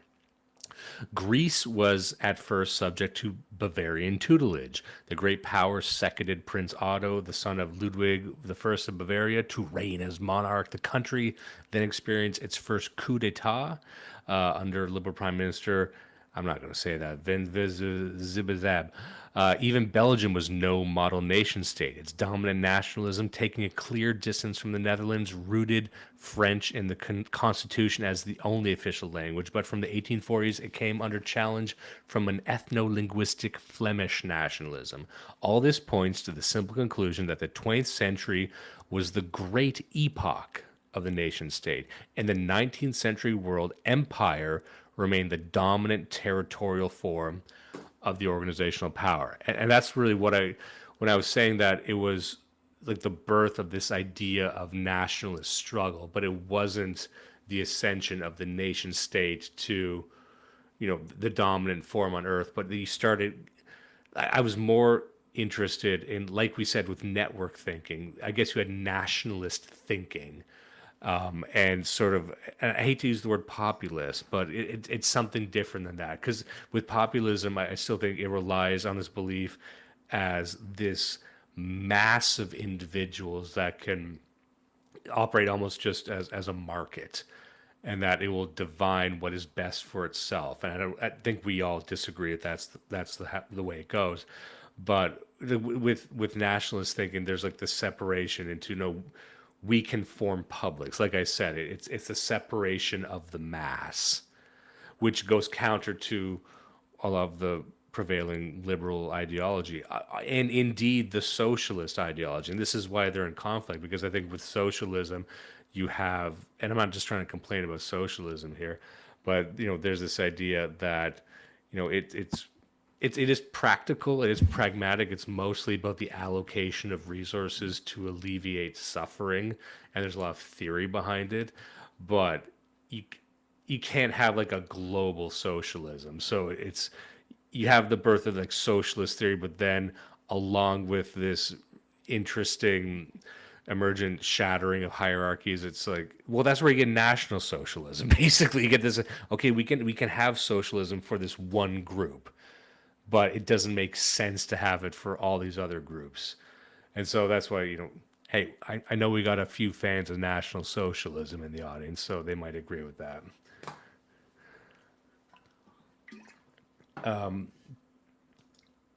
So are you still there? I'm just... I'm here. I'm listening. Well, someone said, was that your goal on Saturday Dimes? I'm not sure. I guess it means the event. But I don't know exactly. It was Oh no, about the kind of, yeah, actually that was that's part of what my speech was about on Saturday. I wasn't directly referencing this, but I just dropped a pretty long video today called How to Make a Canadian People. And more than anything, I don't even think I mentioned Osterhammel in it. I mentioned a few other authors that'll be familiar to people. I do mention Martin Gurry and Niall Ferguson. I tried to use a pretty diverse set of references, but it was basically how to trigger an ethnogenesis on a small scale in the 21st century. So it would be leveraging a lot of this thinking and just seeing, is it possible? And, because this, when it comes to even ethnic or racial identity, I think people might even be thinking too large. And I am friendly to the Samuel Huntington view of, the global conflict having taken a step up from just nation states into more identity-based blocks. And this is where you get the idea of a race war. This is where you get global Islam. And then maybe there's, you see various Eurasian movements there, but you actually, it's not limited to national boundaries. It's more about a conglomeration of ethnicities and really race, but then also, backing away from that and drilling down into the smaller stuff. It's like, can you really rely on that on the ground level? Like if you're a white person and you're interested in advocating for your identity, have you noticed that most of your immediate opponents to that tend to be other white people? And they will not only stand in your way, but they will try and jam you up as much as possible. You'll lose friends and family over it. So when you talk about your co-ethnics, like how many of them are your enemies? So do you need to do something apart from even them just to survive? Because they seem to have a generational drive towards their own self-destruction and dispossession, politically, genetically, by any measure you can think of. So what can you do over here? And then you can say parallel societies. You can say breakaway civilization. There's all kinds of different fucking ways to say it. But that's more or less what we're talking about. Like what can you do to utilize a genetic bottleneck? And going back to what we mentioned at this very start with the birth rate decline, you're seeing a total population collapse across the world. And that's why I found this book interesting, because there's a lot of, overlapping phenomena here. But there's this idea that, not everyone is going to die. Basically, I think if you look into the statistics, and I think we might even talk about this on a previous episode, you see, white birth rates are declining. But if you sort of expand that out, you'll see certain subsets of white people are actually having more kids than ever before. And I think it would have been, I wasn't trying to correlate it with political leanings, but it was like, more educated whites, younger whites. They're having like 5, 6 kids. And you're seeing a complete reversal of what we would have assumed, which is that rural people have like low education. I don't want to say low IQ, but, not post-secondary educated rural whites. They used to have the most kids. Now they're having some of the least. But you're getting like college educated yuppies having the most kids. That's interesting.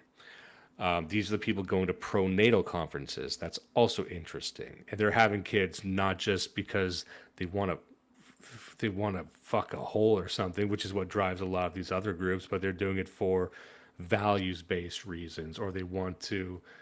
It's about legacy. It's about they take a eugenic mindset. They won't call it that, but that's how they're looking at it themselves. And a lot of people in our space are the same way, but I'm like, that's interesting. These people are going to make it through the eugenic bottleneck here. But yeah, so anyway, I've been going off for a while now, and we need to get going soon. Did you have any closing thoughts about this book? We were a bit more critical this time. Yeah, I mean, like the first section we used as sort of a conceptual thing to sort of jump off of more than anything else, which I'm perfectly fine with. I think we had a very good discussion.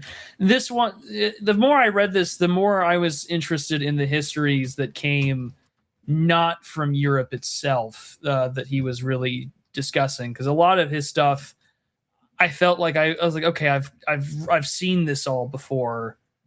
Whereas, the stuff on, the rest of the world reacting to like the European development was more up my alley.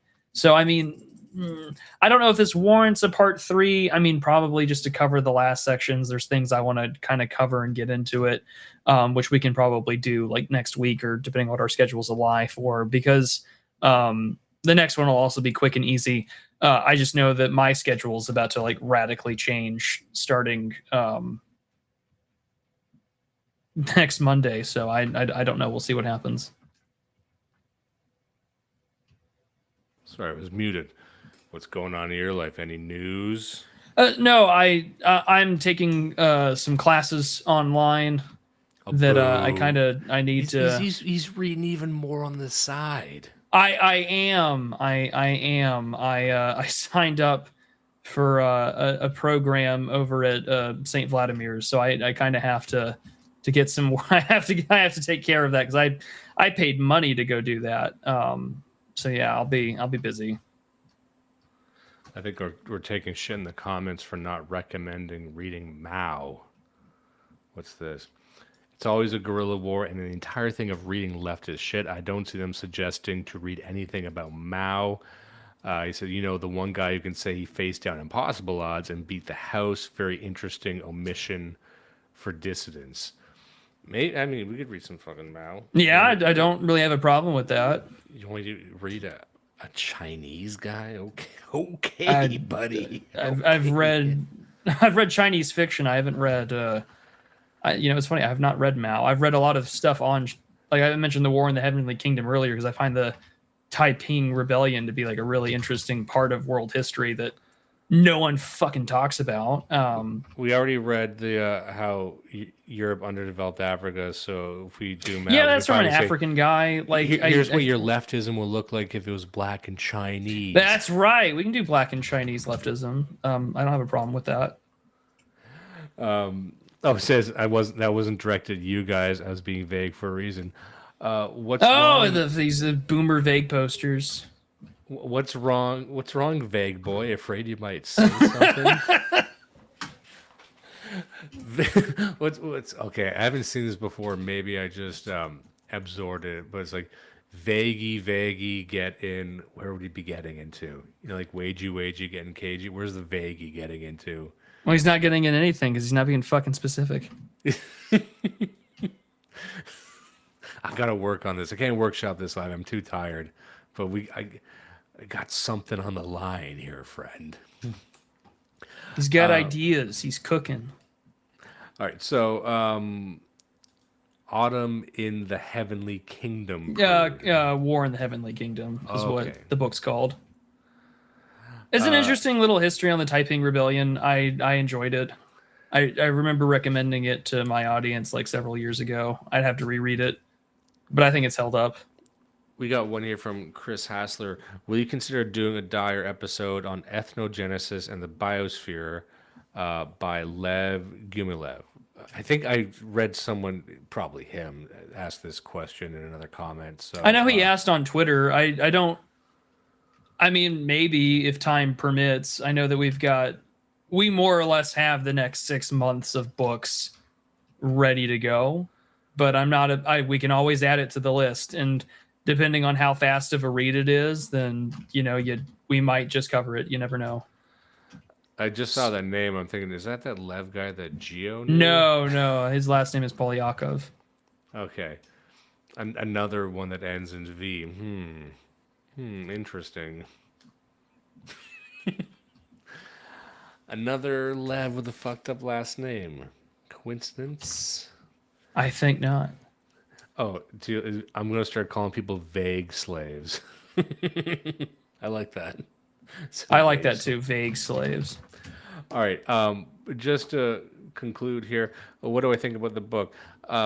Like you had said, I liked the first half a bit more. I think that was your conclusion when we were first talking about this. You loved the first half. The first half of this book is particularly interesting to me. And I liked the scope. I like the ambition behind the book. There's a great many things I think are true. There's some parts where I think he might be reaching, and that might be his ideological bias showing. I think like books like Guns, Germs, and Steel. Like Guns, I would relate to that because that was trying to take a scientific approach and apply it globally across all of time. Say this is how the world got to where it is, and here's the model for that. But I think within that you'll find some interesting stuff. Like we said, we didn't really get too much into, talking about what was going on between China and Japan. If you're into history, I think there's enough here. It's well over 1,000 pages. You'll find enough here to keep you interested. And he does, There's a lovely bibliography at the end that you can happily rely on to get more direct sources, both primary and secondary, on any of the sections of history of the 19th century that you might be interested in. Yeah, but I think overall I liked it. Overall, I think the real central pillars of the theme about the way the century thought about itself, like what ideas were emerging then, which we are still reckoning with, and which ones have mutated throughout the 20th and 21st century. So I think I've been pretty clear about the stuff I like and the stuff I don't like, so I don't need to just relitigate that. But I hope people enjoyed it. I don't even know if we necessarily need a third one or if we'll just sort of fold that into future episodes, because I'm sure they'll come up. I mean, we're still reckoning with spinal catastrophism to this day. Yeah, but I mean, I don't know. I may cover it on my own, or at least the frontier section, because I have some things that I kind of want to chew on and take issue with. But we'll see. Of Nanking. What? The vague of Nanking instead of The vague of Nanking. Oh boy, that'll do it. Yeah. All right. So we'll let everyone go, and we got some very exciting ideas for the next few books. Oh yeah, it's gonna be a fun time. All right. Thank you so much, Brood, for taking the time, and we'll see you all next time.